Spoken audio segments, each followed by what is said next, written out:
Berselawat kita pada kasih Allah mengucapkan Allahumma sholli ala sayyidina Muhammad wa ala ali sayyidina Muhammad. Semoga kita menjadi umat yang mendapat syafaat di yaumil mahsyar kelak. Amin amin ya rabbal. Hidupnya big nih. Speaker hidupnya. Takbir. Nah, berarti kalian yang nggak hidup banyak. Takbir. Yang ceweknya. Takbir. Coba takbir. Semuanya. Shallu ala Nabi Muhammad.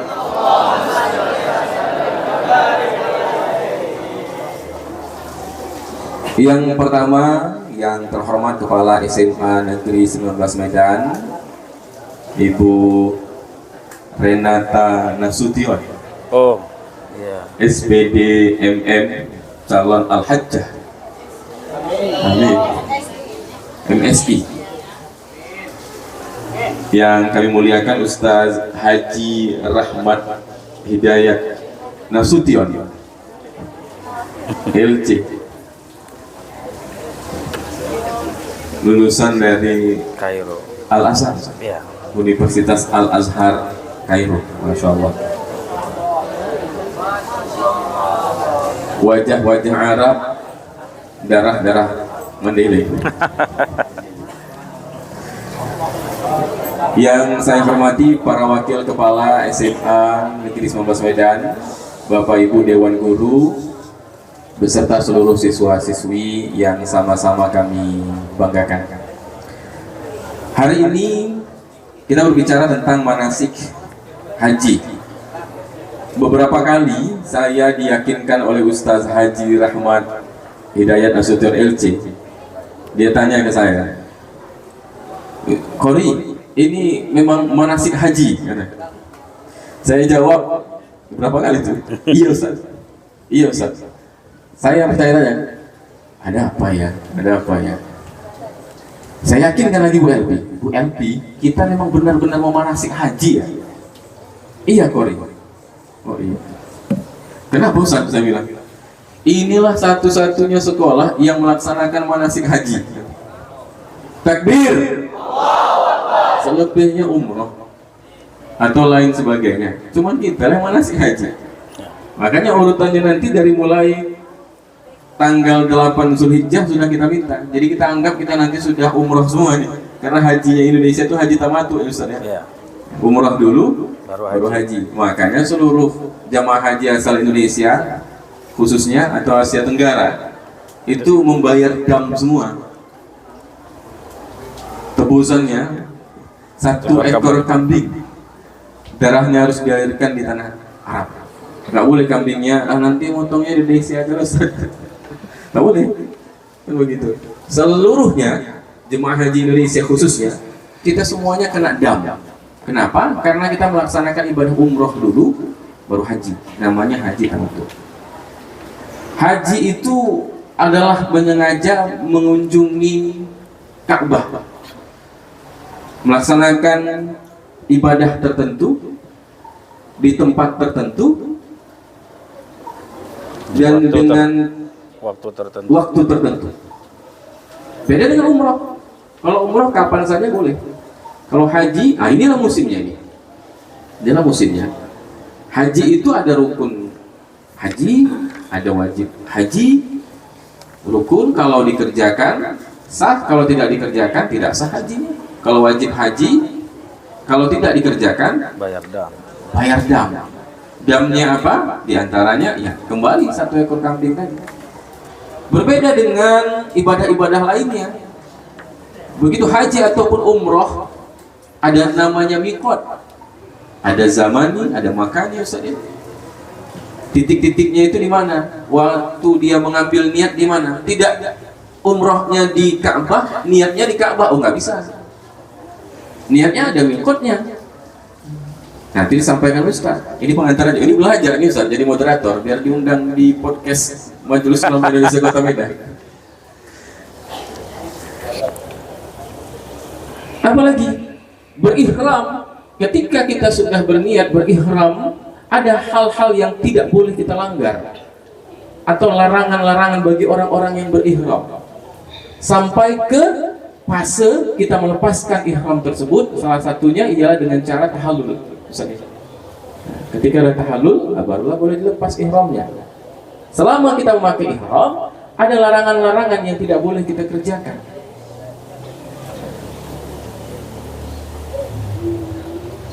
Saya menganggap hari ini berbicara di hadapan para jemaah-jemaah calon haji.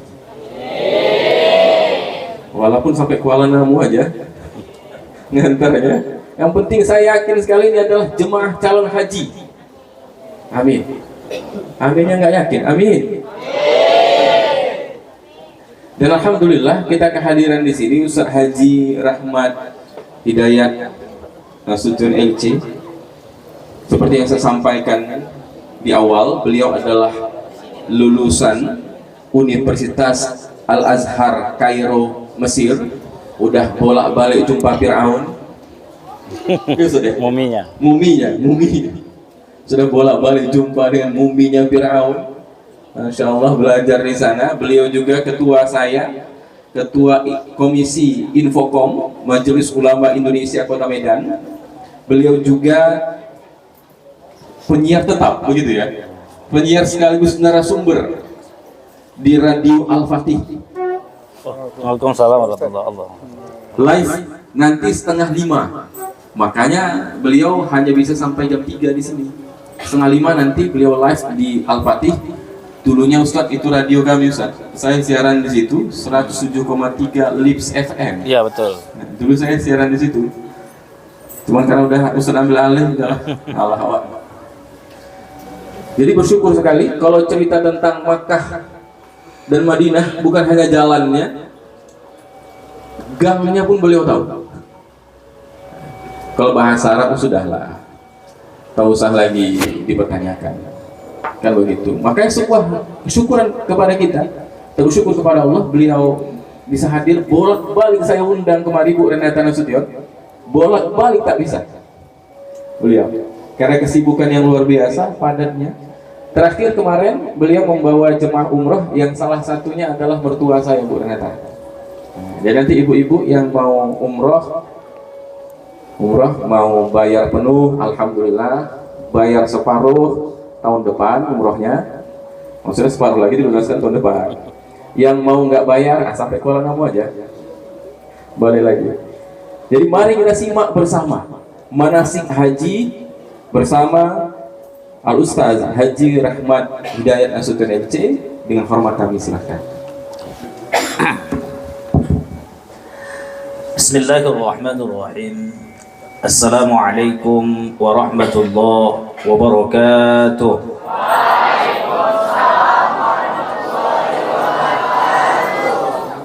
Bismillah, alhamdulillah, wassalatu wassalamu ala sayyidina Muhammad bin Abdullah wa ala alihi wa sahbihi wa mawala, amma ba'd. Segala puji bagi Allah Azza wa Jalla, salawat dan salam atas Rasulnya Nabi Muhammad sallallahu alaihi wasallam. Semoga kelak kita akan mendapatkan syafaatnya, amin ya rabbal alamin. Yang sama kita hormati Ibu Kepala Sekolah tadi, Bu Renata Nasution, SPD MSI.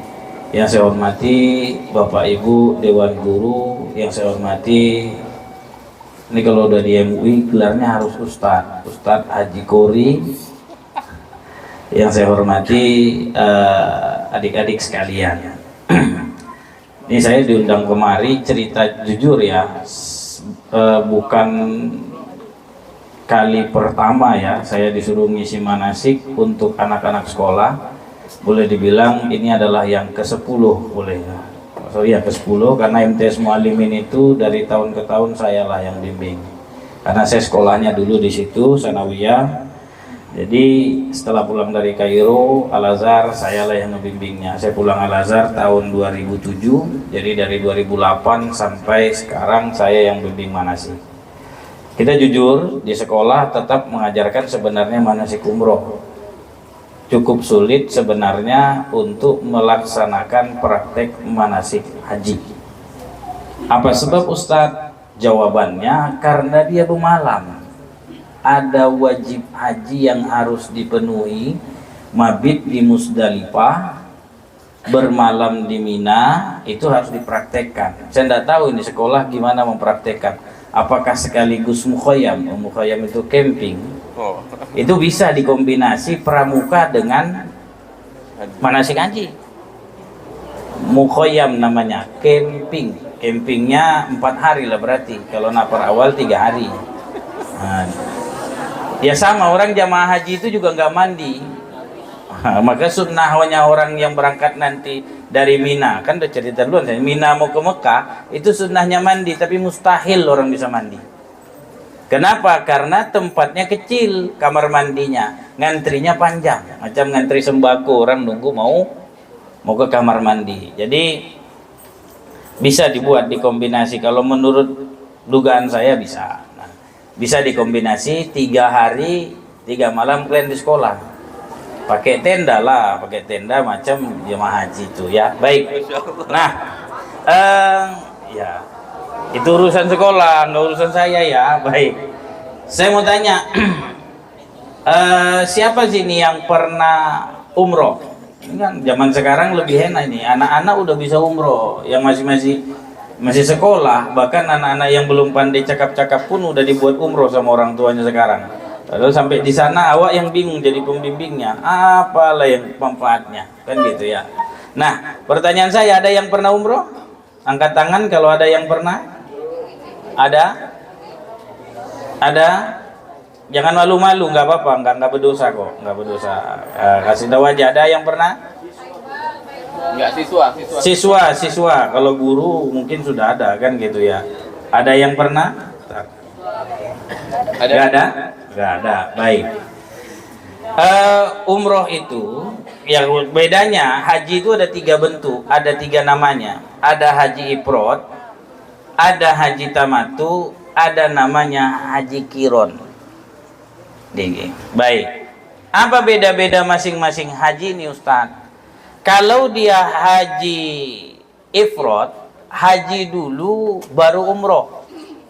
Jadi kalau ada orang berangkat, makanya dibilang mustahil orang Indonesia melakukan ini, gitu ya. Orang Indonesia berangkatnya cepat-cepat. Itu orang-orang yang dekat-dekat sana itu.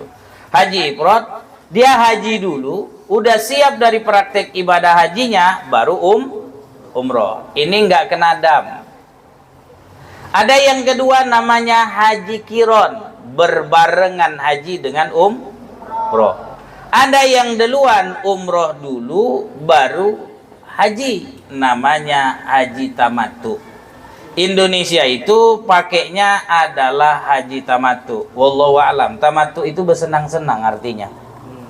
Makanya lama-lama orang tuh di sana 40 hari. Sebenarnya berapa harinya haji itu Ustadz? Haji itu bisa selesai 5 hari.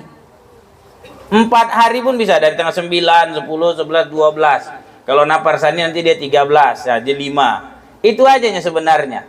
Tapi ngapainlah orang tuh lama-lama di sana Ustadz? Jawabannya untuk mencari pahala. Pahala sebanyak-banyaknya di tanah suci. Contoh, kalau dia nanti berangkat ibadah haji, berada di Madinah, ngambil arba'in. Arba'in itu 40 waktu sholat, berarti 8 hari.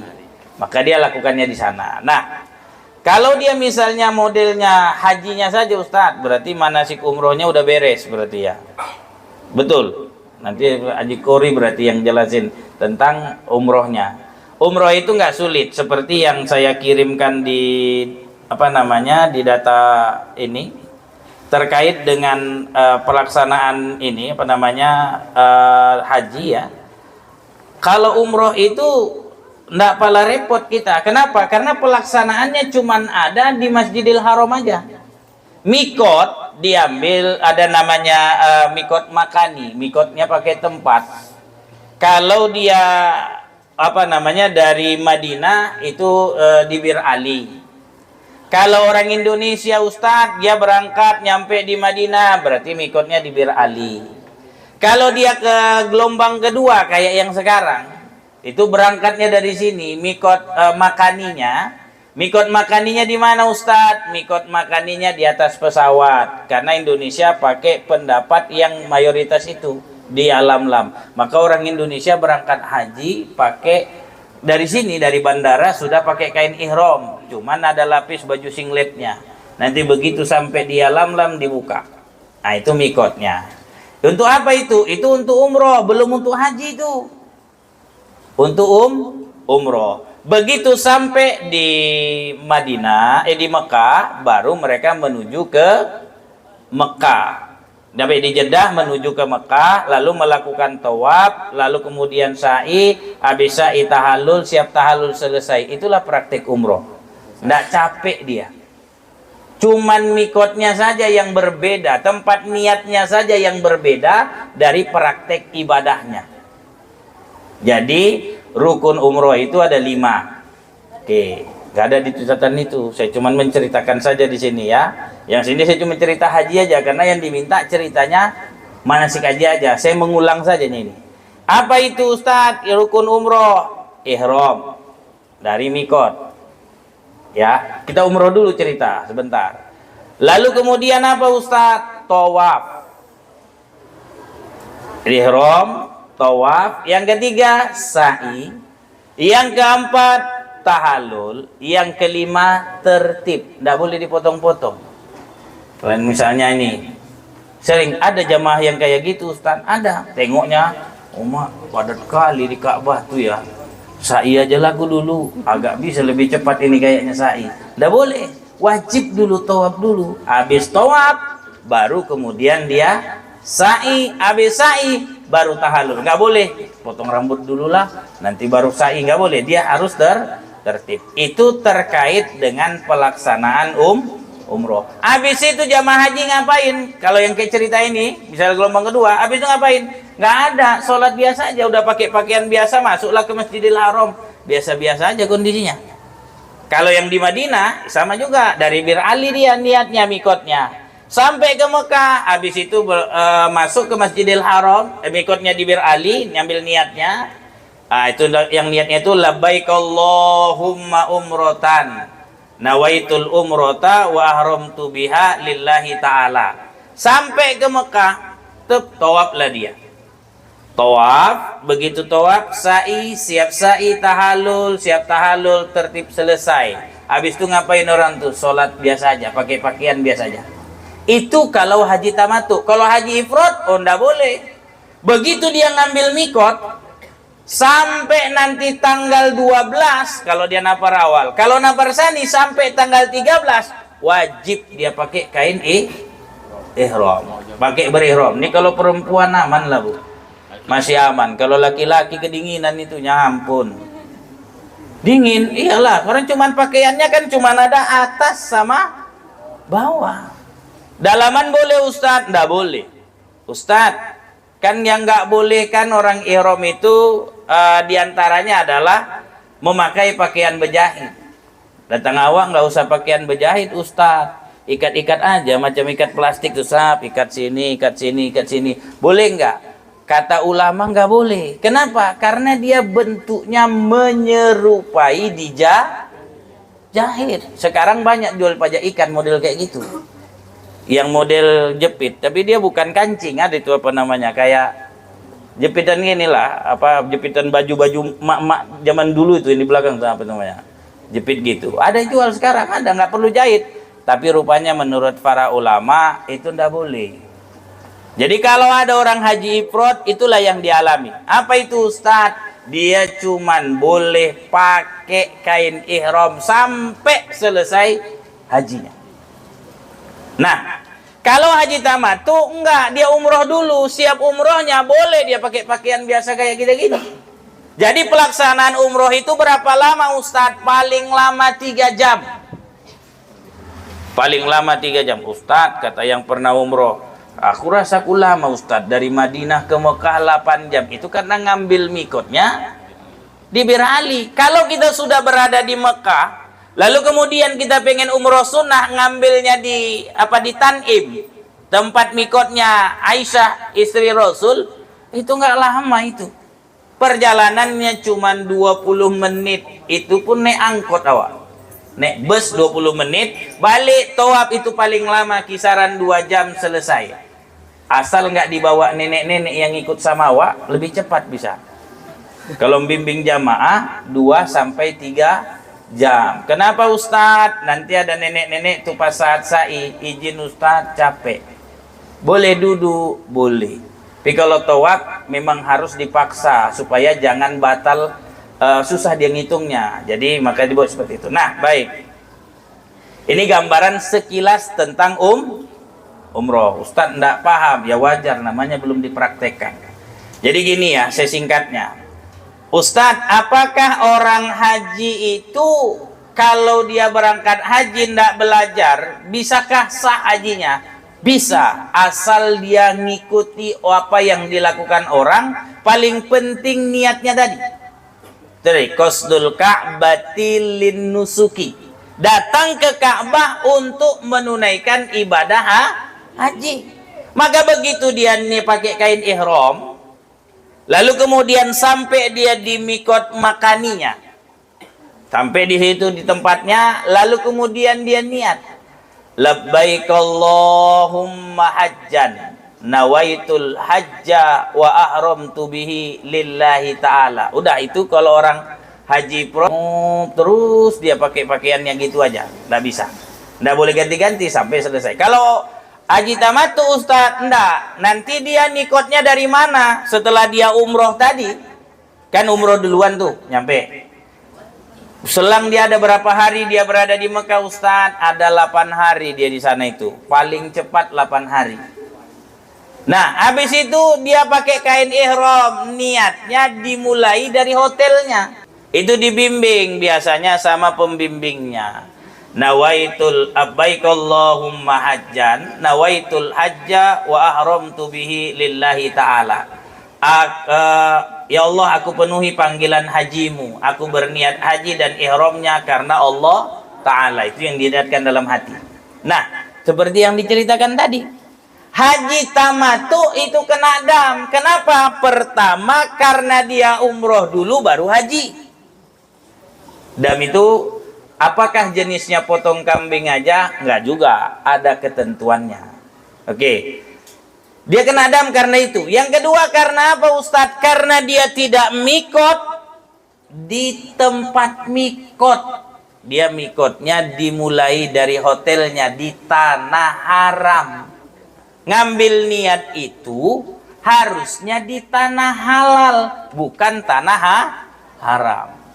Kalau berada di hotelnya itu masuk tanah haram namanya. Tanah haram itu tanah yang dimuliakan. Bukan haram artinya itu tanah najis ini. Bukan. Haram itu artinya mulia. Kita diharamkan makan anjing karena ingin memuliakan diri kita. Tanah haram kenapa? Karena tempat itu memang dimuliakan oleh Allah. Jadi diharamkanlah. Kenapa kita nggak boleh niat di situ? Memang syarat niat ihram itu harus berada di tanah halal. Nah, sulit mungkin kalau bolak-balik ambil dulu ke Bir Ali atau semuanya itu sulit, atau ke Tanim sulit, maka dimulailah mikotnya dari tempat dia tinggal. Itulah pelaksanaan terkait dengan niatnya. Terkait dengan sebab kenapa orang kena dam haji tamattu.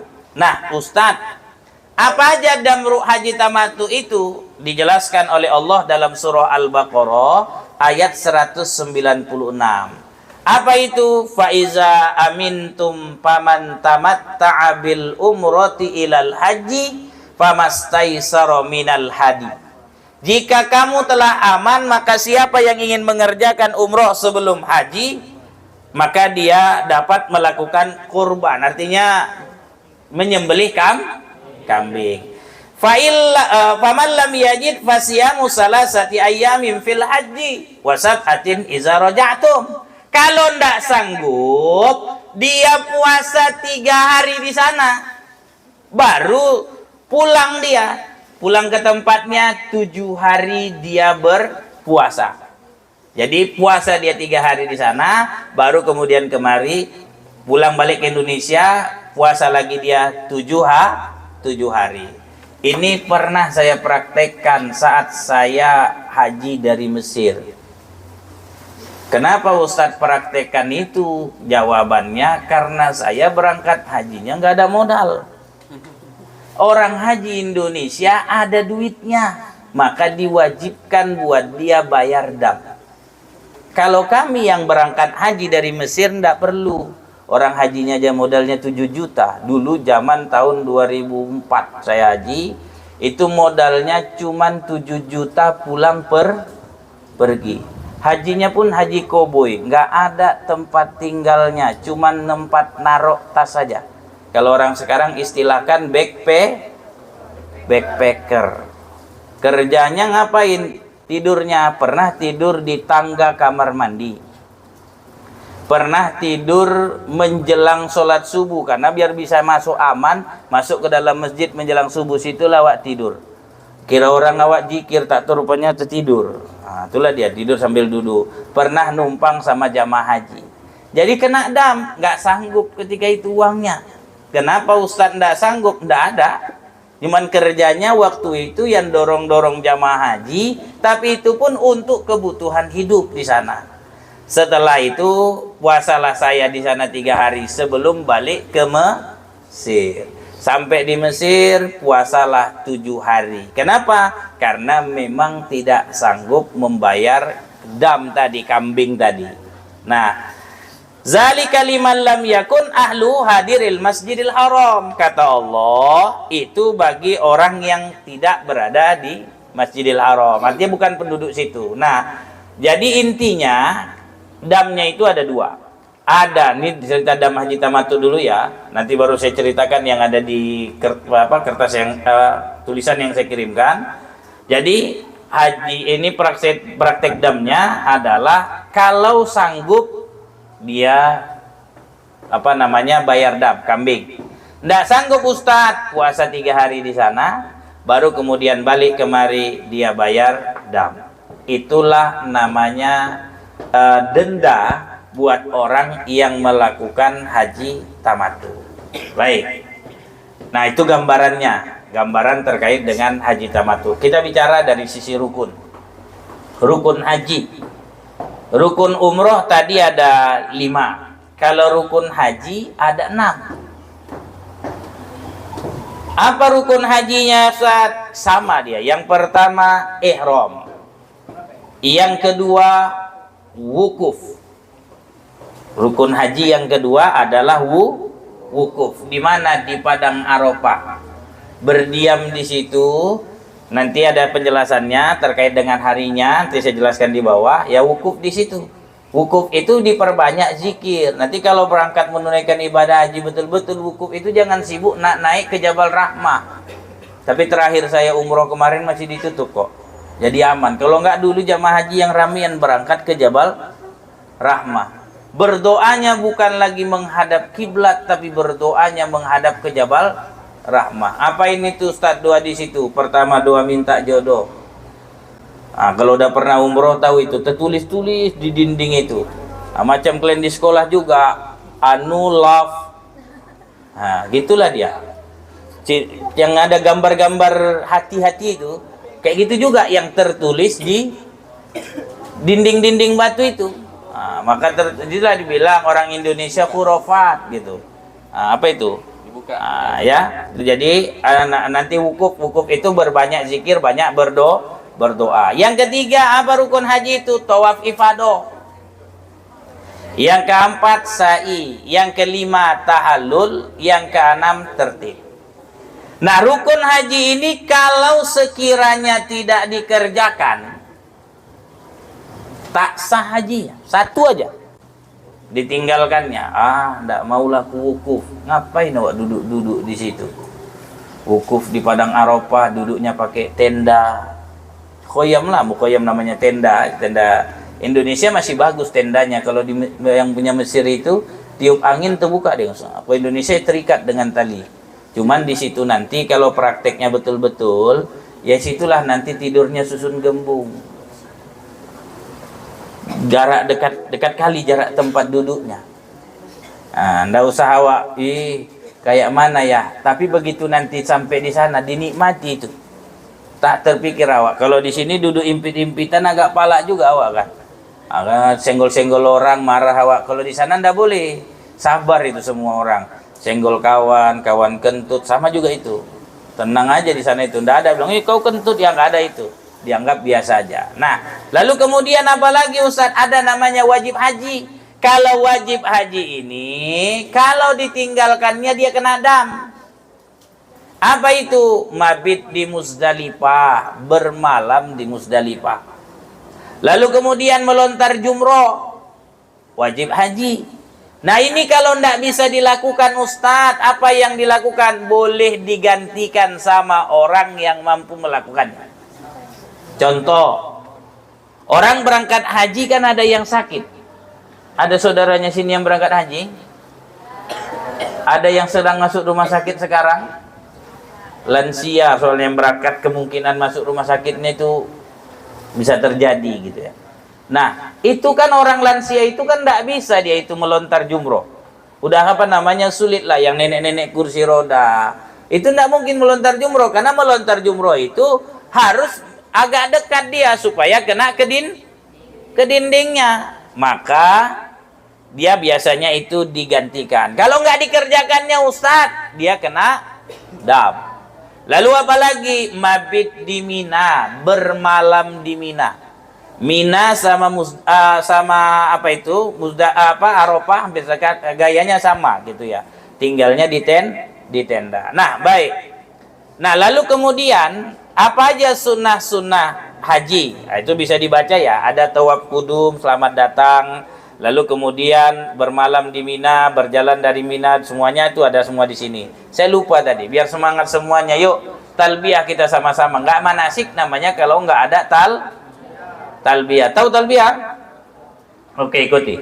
Labbaik Allahumma labbaik. Labbaik Allahumma labbaik. Labbaik la syarika laka labbaik. Labbaik la syarika laka labbaik. Innal hamda wan ni'mata laka wal mulk la syarika lak. Labbaik Allahumma labbaik. Labbaik Allahumma labbaik. Labbaik la syarika laka labbaik. Labbaik la syarika laka labbaik. Innal hamda wan ni'mata laka wal mulk la syarika lak. Labbaik Allahumma labbaik. Labbaik la syarika laka labbaik.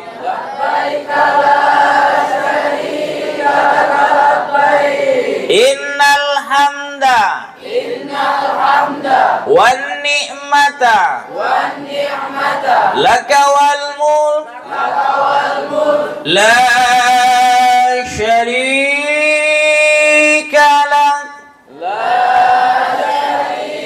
Nah, inilah bacaan yang sangat disunnahkan kita baca ketika kita sudah pakai kain ihram, keluar mau berangkat menuju Mina pada tanggal 8 Zulhijjah. Jadi tanggal 8 Zulhijjah itu udah sibuk kita. Nah, biasanya jamaah haji Indonesia itu suka lupa kalau sudah tanggal 6 dan tanggal 7 jangan jauh-jauh dari hotelnya. Artinya kalaupun sholatlah di masjid dekat hotel, tak lagi di Masjidil Haram. Karena jamaah haji Indonesia tinggalnya jauh-jauh biasanya dari Masjidil Haram. Kenapa Ustadz? Karena sudah tidak ada bus. Jadi begitu tanggal 8 itu kita akan berangkat menuju Mina. Nanti ngapain? Mau mabit dulu di Mina, sebentar berada di Mina tanggal 8. Nah, itu kita sampai di sana nginap semalam. Ada tempat penginapannya biasanya, dan di situ kita melakukan seluruh sholat itu dalam bentuk qashar, tapi bukan jamak. Qashar Ustaz, iya, yang jenisnya 4 dipotong jadi 2. Jamaknya nggak ada Ustaz, nggak ada, qashar aja. Jadi zuhur 2, asar 2, maghrib tetap 3, nggak ada 1,5. Nggak ada 1,5 ya. Lalu kemudian isya 2, subuh tetap 2. Nah, inilah nanti yang saat itu kita berada di Mina. Nah, ini kan sebenarnya sunnah dilakukan dengan cara jalan ini ke Minanya ini. Tapi kan tidak sanggup orang Indonesia, biasanya menggunakan bus. Menggunakan bus, berangkatlah tanggal 8 Zulhijjah menuju Mina. Nah, jadi kalau misalnya mau praktek di sekolah ini sekaligus pramuka, berarti hari pertama kumpulnya pagi-pagi. Tempatnya di mana Ustadz? Ya tempatnya carilah di sini kan. Nah, dari sholat zuhurnya, cuman di sini tidak bisa lakukan sholat qashar. Tetaplah jumlahnya jadi 4. Kenapa tidak bisa qashar Ustadz? Orang tuh sana kok bisa qashar? Karena sudah keluar dari Masjidil Haram. Jaraknya udah 2 marhalah. Sebenarnya belum sampai 2 marhalah, tapi karena punya tujuan lanjutan. Tujuan utamanya mana Ustadz? Tujuan utamanya adalah Arafah, al-hajju Arafah. Tanda sahnya haji itu adalah wukuf di Arafah. Dia sudah punya tujuan mau ke Arafah, begitu dia keluar dari Mekah, sudah bolehlah dia melakukan sholat qashar. Macam kita sini. Ini kita mau berangkat Ustadz kemana? Ke Danau Toba. Berangkatnya kapan tadi Ustadz? Jam 10. Begitu awak sampailah di jalan, belum sampai lagi ke Danau Toba sana, boleh nggak kita melakukan qashar? Boleh. Samalah dia ini, boleh melakukan qashar. Dan saya yakin sini sudah belajar sholat qashar kan? Sudah. Jadi melakukannya adalah dengan sholat qashar. Kenapa dibina nanti ditanya, kenapa kok 2-2, nggak harus 4? Suka kadang-kadang jamaah seperti itu. Jawabannya dikasih keringanan oleh Allah Subhanahu wa Ta'ala. Nanti terasa beda dia. Sholat pakai celana dengan sholat pakai kain ihram itu beda. Buat laki-laki, perempuan nggak ada masalah. Perempuan tidak ada masalah. Kenapa? Karena memang masih diperbolehkan seperti biasa, cuman tak boleh bermake up aja, tak boleh pakai bincu, tak boleh pakai minyak wangi, tak boleh pakai minyak wangi. Bahkan sabun pun setelah itu kan berapa hari itu, 4 hari nanti di sana. Bahkan ulama mayoritas mengatakan mandi tidak boleh pakai sabun. Cuman so mandi nggak pakai sabun, ya mandi bebek lah wak. Mandi begitu aja. Jadi jumhur ulama, ada ulama yang membolehkan. Kalau ditanya adanya ada, tapi bagusnya dia ndak pakai sabun. Ada nggak sabun yang nggak wangi? Ada. Sabun apa dek yang nggak wangi dek? Sabun telepon wangi juga, wangi. Intinya dia nggak boleh yang berwangi. Itu laki-laki dan perempuan sama, tidak boleh memakai yang wangi. Perempuan tidak boleh menutup muka dan telapak tangannya, tidak boleh. Nanti begitu misalnya berangkat ke Mina, Ustadz kan itu kan tempat tinggalnya rapat-rapat Ustadz, tidurnya dekat-dekat. Awak model tidur kalau nggak gelap nggak bisa tidur. Ada nggak kayak gitu? Ada. Di Mina itu nggak akan mungkin gelap, ada lampunya. Datang awak tutupkan pakai kain, tak pakai apa nih buat ibu-ibu misalnya, ditutupnya tuh kena dam. Banyak nanti damnya, hati-hati gitu kalau memang kayak gitu. Sama laki-laki, jangan sembarang tutup muka, tutup kepala. Nggak boleh. Kenapa? Karena memang tidak boleh ditutup. Hati-hati. Nah, itu dia yang paling penting dijaga. Jangan sampai tertutup muka. Nah, baik. Seharilah kita di situ. Di tanggal 8 Zulhijjah di Mina itu. Nggak boleh kemana-mana. Baru tanggal 9 kita berangkat menuju ke Arafah.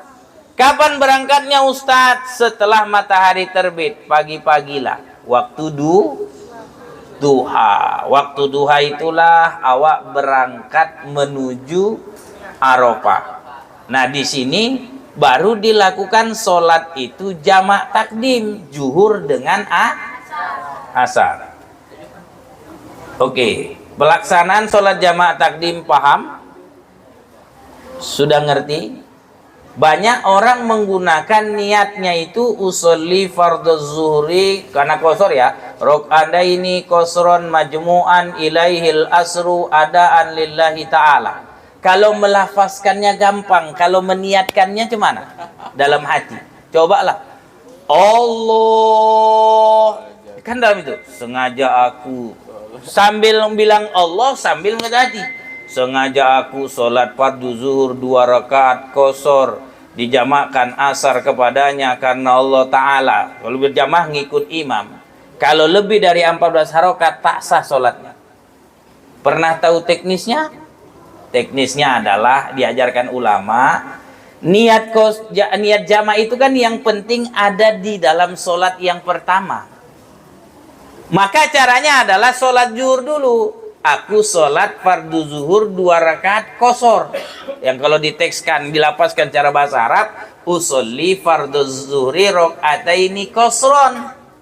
Makmuman lillahi ta'ala. Kalau ada imamnya, ngikut imam karena Allah Ta'ala. Biasanya berjamaah itu. Allah akan itu sikat aku sholat fardu zuhur kosor, nggak perlu sebut 2 rakaatnya, bisa kosor 2 rakaat karena Allah, karena imam karena Allah Ta'ala. Allahu Akbar. Itu nggak lebih dari 14 harokat. Lalu kapan niat jamaknya Ustadz? Niat jamaknya sebelum batas akhirnya, sebelum salam sholat zuhur kosor tadi. Jadi bolehlah misalnya habis wairil maghdubi alaihim waladdallin amin. Itu kan sunnah diam sejenak. Situ niatkan, aku niat menggabungkan atau menjamak asar di waktu zuhur. Allahu Akbar. Enggak, aku niat menjamakkan asar di waktu zuhur. Udah diam. Habis itu sambung dengan baca surah. Itulah namanya cara jamak takdim. Jangan dipakai niat yang macam buku tuntunan sholat tuh megap, tes nggak percaya. Kalau melafazkannya gampang, yang susah itu saat takbir. Di saat takbir di situ kita niat. Karena kita mazhabnya Syafi'i kan? Mazhab Syafi'i semua di Indonesia ini. Apa bukti mazhab Syafi'i? Coba adik kalau wudhu batas semua rambut atau sikit-sikit aja? Sikit-sikit, itu udah mazhab Syafi'i itu namanya. Nah, itu dia ya. Nah, jadi gitu cara praktek sholat jamak takdim. Jangan diniatkan di awal. Niatnya aja cuman dilapaskan Ustadz, dalam hatinya ndak ada, tak sah itu. Kenapa? Mahallun niyati fil qalbi. Tempatnya niat itu ada di dalam hati. Lalu kemudian di Arafah, jadi zuhur dengan asar lah di situ.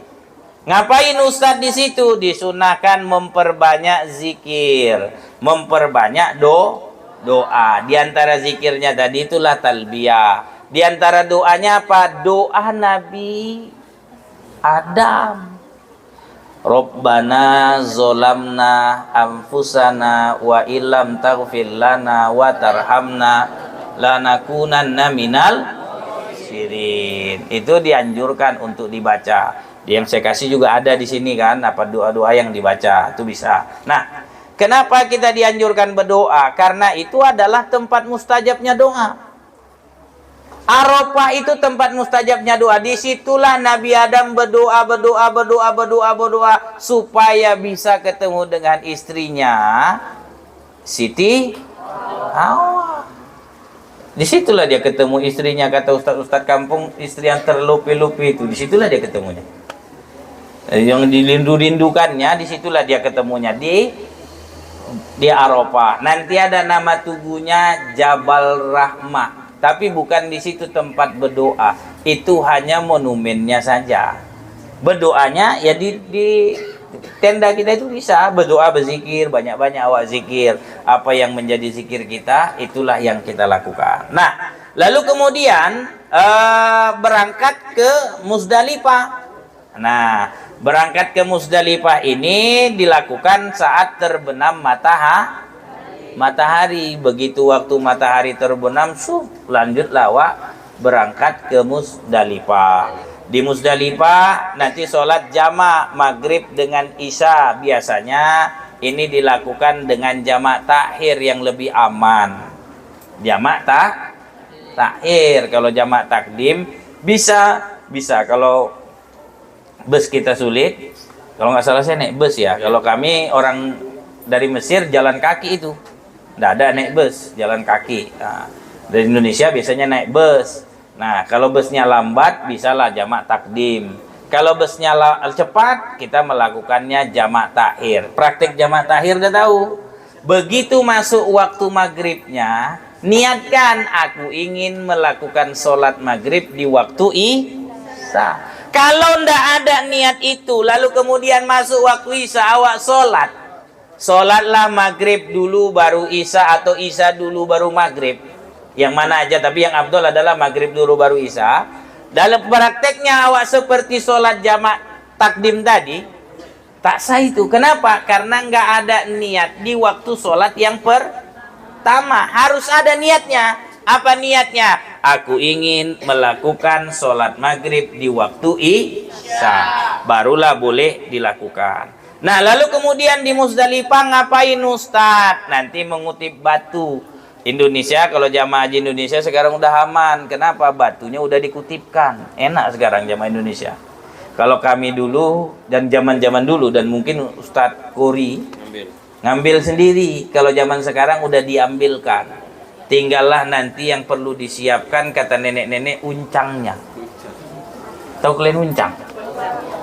Tempat batu. Kalau dulu nenek saya nyimpan duit di uncang, nggak ada dompetnya. Uncang namanya. Nah, kalau zaman sekarang kan nenek-nenek canggih, tasnya yang besar. Coba tanya sama nenek kalian, mama kalian, kenapa kalau berangkat wirid tasnya besar? Jawabannya supaya kue bisa masuk. Gitu juga lah, supaya batu semuanya bisa masuk kan gitu. Ya, dah. Tas kalian kecil-kecil kan? Karena kalian laki-laki, sama macam bapak-bapak wirid kan gitu. Gak pernah bawa tas. Kenapa? Gak bisa bawa makanan. Enak pun makanan itu dia makan sendiri. Kalau mama-mama wirid biasanya tasnya besar-besar. Maaf ya Bu, tasnya besar. Baik. Lalu kemudian disunahkan di Masyaril Haram nanti tanggal 9 tadi ya. Di Masyaril Haram itu disunahkan berhenti sejenak, tapi biasanya sulit. Sulit itu berhenti karena buat macet dilewati itu biasanya. Tapi begitu lewat berdoalah awak di Masyaril Haram. Baru nanti tanggal 10 dari Muzdalifah tadi balik lagi ke Mina. Tanggal 10 dari Muzdalifah lagi balik ke Mina. Kapan Ustadz? Saat terbit matahari. Situlah awak berangkat untuk ke Mina. Dari malam itu berangkat sampai di Mina. Habis di Mina telah terbit matahari baru kita melontar jumroh. Melontar jumroh ini namanya jumroh Aqobah. Ini melontar jumroh. Ini wajib hajinya masih. Kalau yang hajinya tadi di Arafah tadi itu rukun. Kalau ditinggalkan tak sah hajinya. Kalau ini namanya wajib haji, melontar jumroh. Saat melontar, Bismillahi Allahu Akbar, rajman lisyayatin walidolir rahman. Nah, tadi yang dibaca itu kan, begitu dilontar, yang dilontar itu langsung kena ke batunya, bukan sekedar masuk batu, tapi jangan sampai kesetanan awak melontarnya. Yang sering itu kesetanan, itu nggak hanya yang di video yang dikirim-kirim wak-wak tua yang sampai semua mau dilempar, selupnya lempar buka. Itu memang real, rata-rata orang akan melontar jenisnya kayak gitu. Ada yang jenisnya emosinya luar biasa. Kenapa? Karena dibayangkannya batu lontaran itu memang setan. Maka ujungnya dia ke setanan. Sebenarnya itu hanya simbol. Kita melontar itu adalah untuk melempar setan.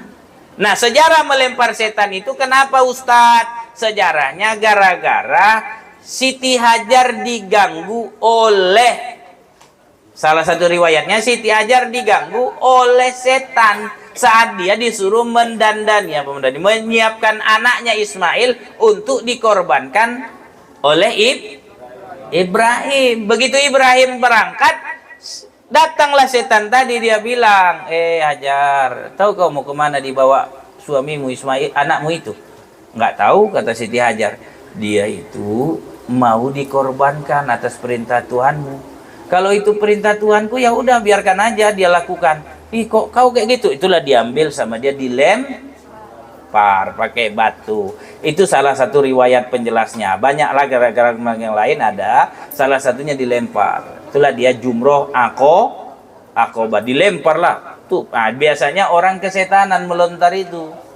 So, satu-satu, jangan 77 satu-satu dilempar batunya. Bismillahirrahmanirrahim. Bismillahirrahmanirrahim. Allahu akbar. Rajman lisyayatin walidarir rahman. Rajman lisyayatin walidarir rahman. Diulanglah balik-balik. Nanti kalian tengoklah, waktu kalian melontar pun nanti ada kawan yang kesetanan itu. Bukan tiang yang dilontarnya, kepala kawannya dilontarnya. Pakai batu. Ada itu nanti. Di setiap sekolah kadang-kadang ada yang ngusil itu. Maka butuh guru yang waspada. Jangan sampai ada yang bocor habis praktek manasik haji. Nanti memang tahallul dia, tapi tahallul bukan karena haji, tapi karena bocor. Berdarah kan harus digunting juga rambutnya. Nah, lalu kemudian tanggal 10 Zulhijjah, disitulah kita disunnahkan. Jadi buat orang haji itu disunnahkan menyembelih hewan kurban di tanah suci pada tanggal 10. Ustadz nggak bisa di sini, ya kalau mau di sini silakan. Tapi afdolnya di sana. Kenapa? Karena sekedar mengikut Nabi. Nabi itu kalau haji, setiap haji kurbannya di Mekah. Di saat dia berada di Mina, di sanalah dia berkurban. Nah, cuman bedanya kalau kita di sana, seingat saya, ndak sampai itu jamaah haji itu melihat hewan yang dipotong. Jabal Kurban itu jauh lagi dari situ. Jadi kalau mau pigi-pigi itu agak lari-lari lawak dari jamaah yang banyak. 1-2 orang bisa lah dibawa melihat Jabal Kurban. Disitulah nanti melihat hewan yang dipotong itu. Kalau unta dia, itulah yang nengok unta seret dipotong gampang itu. Nggak ada susah-susah macam sapi. Kenapa? Karena memang tempatnya. Kalau udah masuk Jabal Kurban itu biasanya hewan itu ndak ada yang frontal seperti di kita sini gitu. Kambing juga sama. Itu tempatnya namanya Jabal Kurban. Dia agak ke sebelah selatan dari Mina. Itu tempatnya Jabal Kurban. Nggak semua orang boleh ke situ. Nggak semua orang dibolehkan ke situ. Baru kemudian disunnahkan pada tanggal 10 itu bercukur. Disitulah nanti ada orang yang rambutnya. Cukurlah rambutnya. Nah, lalu kemudian tahallul ya. Jadi dicukur itu sekalian tahallul.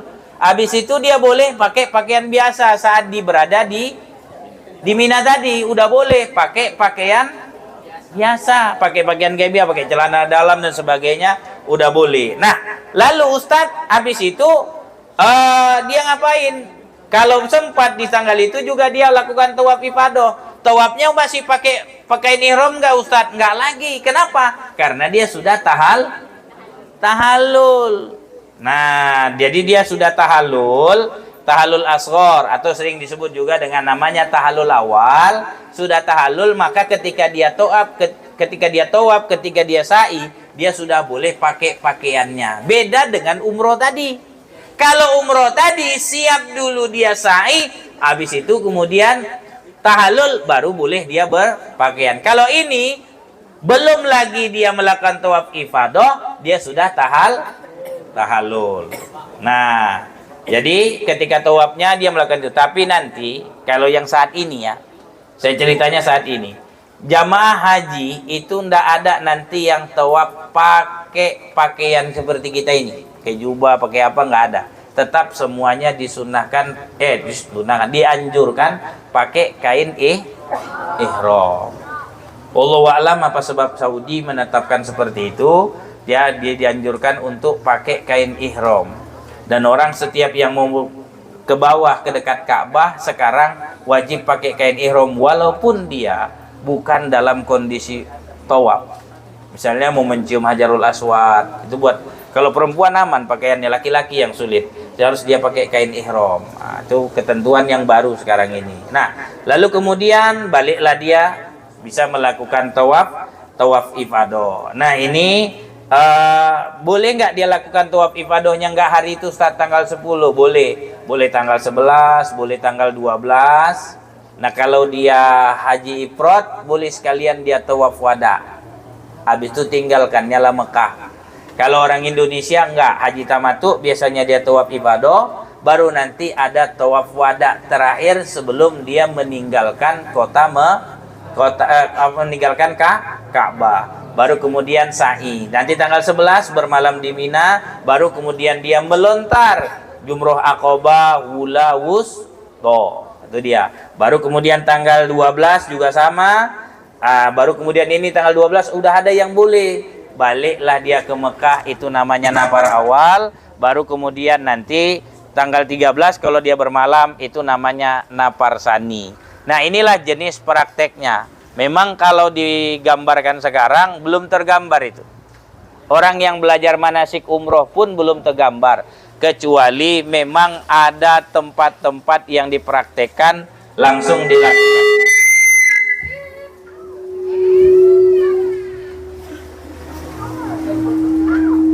Oke. Nah, jadi nanti kalau sudah praktek baru tergambar yang saya ceritakan ini. Kalau dicakap-cakapkan, tidak tergambar dia. Nah, baik. Tapi barangkali sudah ada yang baca, silakan yang ingin bertanya, saya beri kesempatan buat yang ingin bertanya. Ada? Bos, konsekuensinya Ustaz, jalan kaki itu Ustaz. Jalan kaki. Jalan kaki. Jadi banyak nanti nanti pada pelaksanaannya Ustaz ya, mohon izin ya kan. Banyak sekali nanti perbedaan-perbedaan. Tapi yang inilah yang sesungguhnya tadi yang kita kerjakan, seperti yang Ustaz sampaikan tadi. Mungkin Bu Usun pun begitu juga ya Bu Usun ya. Betul kan? Benar kan? Kenapa? Karena kita ikut ketentuan kebijakan dari maktab tadi berkenaan dengan bus-busnya tadi Bu Usun ya. Berkenaan dengan peraturan bus dan lain sebagainya. Begitupun juga apapun itu kita serahkanlah kepada Allah Subhanahu wa taala, kan begitu. Selanjutnya begini. Anak-anak kami, inilah yang akan kita buat nanti, seperti yang ceritakan Ustaz tadi. Di gambaran kepala kita itu sudah ada Ka'bah. Di kepala kita ini sudah kita pikirkan kita bakal menuju Ka'bah. Mau umroh, mau haji dan lain sebagainya. Jadi jangan pikirkan yang lain. Ujian tuh, besok aja pikirkan, hari ini udah selesai. Besok pikirkan lagi. Hari ini pikirkan dulu nih Ka'bah nih, kepala aku nih ada Ka'bah. Aku mau menuju Ka'bah nih. Aku mau umroh, aku mau haji, aku umroh. Itu dulu. Kalau itu yang ada dalam kepala, gak akan ada yang ngantuk-ngantuk tadi. Yang bercakap, gak akan ada itu. Gak ada itu. Karena seperti yang saya bilang, saya ini cerita, Ustaz ini cerita di hadapan jemaah calon haji. Orang yang mau berhaji, orang yang mau berumroh tidak dilewatkan yang sedetik pun apa yang disampaikan oleh Ustaz. Kamilah dulu seperti itu. Ini cerita singkat Ustaz. Jadi ini agak apa sedikit sebenarnya Ustaz kan. Bukan aib sih, tidak, bukan aib Ustaz. Jadi ketika kami sudah sampai di Mina, tahulah kami kan jarang manasik Ustaz. Dari Ustaz itu tak sempat kami dengar macam Ustaz tadi. Ustaz kan detail menjelaskan di Mina sholatnya qashar. 2 rakaat kan begitu. Sholat lah kami, nggak usah sebutlah siapa yang di samping saya karena direkam kan. Jadi dalam sholat itu setelah 2 rakaat tahiyat awal kan imam salam Ustaz, assalamualaikum warahmatullahi ya. Kami berhenti sebentar. Sholat itu ada hari ini kan gitu. Tapi karena apa yang dibuat imam kami buat juga. Assalamualaikum warahmatullahi, assalamualaikum warahmatullahi. 3 orang kami di masjid Mina Ustaz kan. Iya. Jadi setelah salam tanya, tengoknya Pak Ustaz. Tengok juga lah dia kan. Sholat apa kita kor? Entah Bang, gue bilang kan. Kenapa? Karena kami tidak ikut manasik waktu Ustaz menjelaskan seperti ini. Itu bahayanya. Makanya orang yang berangkat haji dan umroh itu harus detail dia mendengarkan seperti ini, gitu. Harus detail dia. Makanya saya bilang di awal, kami ini cerita dengan jemaah calon haji ya. Gak ada yang seperti Wak nih, sapu muka. Gak ada lagi yang begini gitu. Karena ini jemaah calon haji gitu, yang akan berangkat haji 2 minggu lagi. Ya kan? Ya. Sudah pahamkah ini yang disampaikan oleh Ustadz bilang agak bingung. Yang mendengarkan aja pun agak bingung ya Ustadz ya. Apalagi lagi tidak mendengarkan. Ini tanggal 8 di sini, tanggal 9 di sini, tanggal 10 habis itu balik ke Makkah lagi, balik ke Madinah lagi, begini begitu. Maksud saya itu, jadikanlah kalian jemaah calon haji yang mau berangkat 2 minggu lagi, jadi mendengarkan detail, oh begini ya, begini. Ini yang serius nengoknya dari kalangan guru, mohon izin semuanya khusyuk, semuanya menikmati. Karena apa? Karena dalam bayangan guru-guru kita ini mereka keberangkatan haji gitu. Kok kami aja kan enggak gitu. Saya tengok aja dari guru-gurunya Ustaz menyimak semua, oh begini. Bu Elvi bentar lagi berangkat Ustaz. Enggak sampai Ustaz. 2 tahun lagi ya begini. Daftar tunggunya. Dia udah membayangkan yang Ustaz menghilangkan dia. Beliau ini sudah mengapa ya? Membayangkan posisi dirinya sudah di Makkah ini. Oh begini. Gitu loh. Saya Kori gara-gara nggak ikut manasik 1 kali yang menjelaskan penjelasan Ustaz tadi, habis salam nanya, soalnya apa tadi kor? Entah bang, kau niatnya berapa rekat? 4 bang, aku pun 4 gitu. Jadi bang, udahlah salam, udah pulang lagi ngadu kami Ustaz. Ustaz, makanya kalau manasik datang, astagfirullah, begitu loh, begitu. Ada lagi cerita lucu Ustaz, waktu ziarah ke masjid Kuba Ustaz ya. Di Kuba, ada selalu aja lah kami, selalu aja masuk bus. Sampai di bus dia bilang, siapa yang sholat 2 rakaat, sholat sunnah 2 rakaat di Masjid Kuba, pahalanya sama seperti ibadah umroh. Alhamdulillah, kata. Iya, berwuduk dari hotel. Awak belum dalam posisi wuduk. Ya, belum Ustaz, turun lagi Ustaz. Tak ada lagi cerita, tak dapat ke umroh katanya. Ada jemaah yang begitu kemarin. Kenapa? Karena tidak menyimak apa-apa yang disampaikan, bahkan tidak datang. Itu dia pentingnya.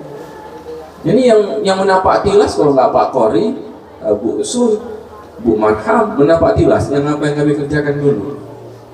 Yang lainnya sudah mengangan-angankan bahwa mereka akan sampai. Siswa-siswinya, wah entah ada yang masih di Sicanang, Seruwe, yang panah hijau. Ya fokus kita. Yang disampaikan Ustaz Haji Rahman Hidayat LC tadi, ada yang kurang jelas atau masih membingungkan, silakan ditanya. Boleh dari guru. Sengaja kita hadirkan Ustaz Rahman Hidayat karena yang bertanya itu kami berharap bukan hanya dari siswa-siswi, dari guru juga, biar beliau bisa menyampaikan apa yang kita pertanyakan gitu. Dan memang sengaja yang saya bawa itu yang pernah haji dan membawa jemaah yang selalu bolak-balik ke sana gitu loh. Gitu. Bukan yang sudah haji tapi tahun depan berangkat, enggak, umrohnya jarang. Beliau ini setahun ini mungkin bisa 3 kali dan bukan berangkat, membawa jamaah termasuklah mertua saya yang kata beliau agak lasak sedikit hilang. Itu loh, jadi bukan apa ya, bukan main-main gitu. Walaupun beliau masih muda, ya, paham semua ini calon haji, paham calon hajah, paham. Jadi yang membingungkan, yang kurang jelas, silahkan tanya. Yang pertama, Ustaz Iqbal. Assalamualaikum warahmatullahi wabarakatuh.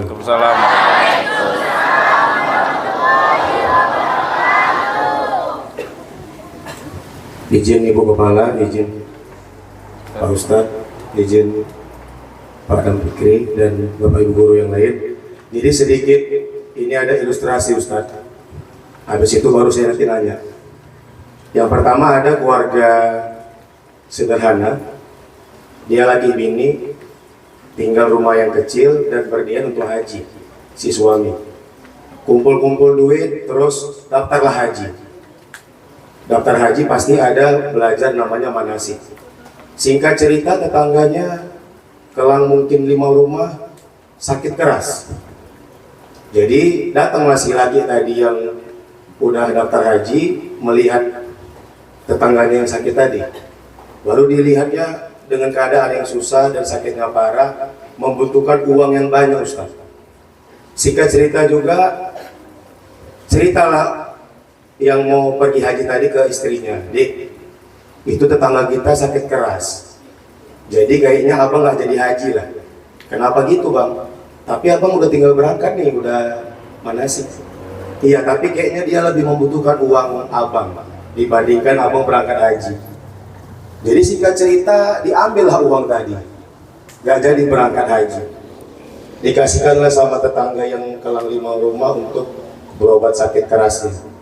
Singkat cerita, Ustadz, kawan dia manasik itu waktu berangkat haji jumpa dia semua di sana. Jumpa dia waktu tawaf, baru jumpa juga dia waktu sa'i naik ke atas, jumpa lagi waktu tahallul, jumpa lagi wukuf di Arafah pun jumpa juga. Singkat cerita lagi, Ustadz, pulanglah ke tanah air kawan-kawan manasiknya. Bapak si Polang tuh apa kabar? Gitulah kira-kira, Ustadz. Tapi nggak ikut haji dia, nggak jadi dibatalkan ya. Baru kawan yang satu lagi, aku jumpa loh, aku jumpa di wukuf, aku jumpa di sa'i, aku jumpa di tawaf. Jadi jumpalah sama bapak yang nggak jadi berangkat haji tadi, sama orang yang jumpa dia. Terus disampaikanlah semua, itulah bapak itu yang jumpa di sana. Terus pertanyaan dari saya, Ustaz, haji, pengertian haji ini kalau dari Ustaz pendalaman hanya cuma ngikutin kegiatannya aja, atau ada yang tidak kita tahu keajaiban Tuhan, keajaiban Allah yang di luar dari haji? Orang tua saya 2016 meninggal dunia, bulan 3, berangkat hajinya di tahun itu juga, Ustaz. Dia pernah bilang sama saya, haji ini jalan gaib. Tidak semua bisa orang haji, tidak semua. Begitu berjuta haji orang, belum tentu pun itu haji yang mabrur. Jadi dibilang almarhum bapak saya, Ustaz, jadikanlah niat itu betul-betul tulus kalau mau berangkat ke haji, karena itu perjalanan gaib. Tidak akan tahu kita balik lagi atau enggak di sana. Jadi alhamdulillah orang tua saya 2016 tabrakan, pecah kepalanya, meninggal dunia. Mama saya pun patah tulang rusuk, nggak jadi berangkat juga 2016. 2017 bulan 1 itulah kami umroh. Bulan 7-nya di 2017 baru mama saya haji lagi, 2 kali berangkat.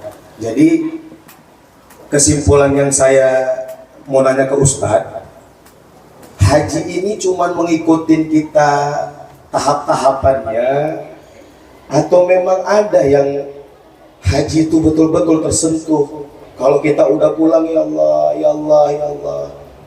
Kayak mana kira-kira, Ustaz? Itulah mungkin pertanyaan dari saya. Kumpul dulu ya. Sudah ya, ini aja dulu, panjang ini ceritanya. Yang diceritakan tadi itu sebenarnya ada dalam kitab Irsyadul Ibad yang pengalaman oleh Abdullah bin Mubarak. Abdullah bin Mubarak ini kalau nggak salah saya termasuk sahabat Rasul ya. Story salahnya.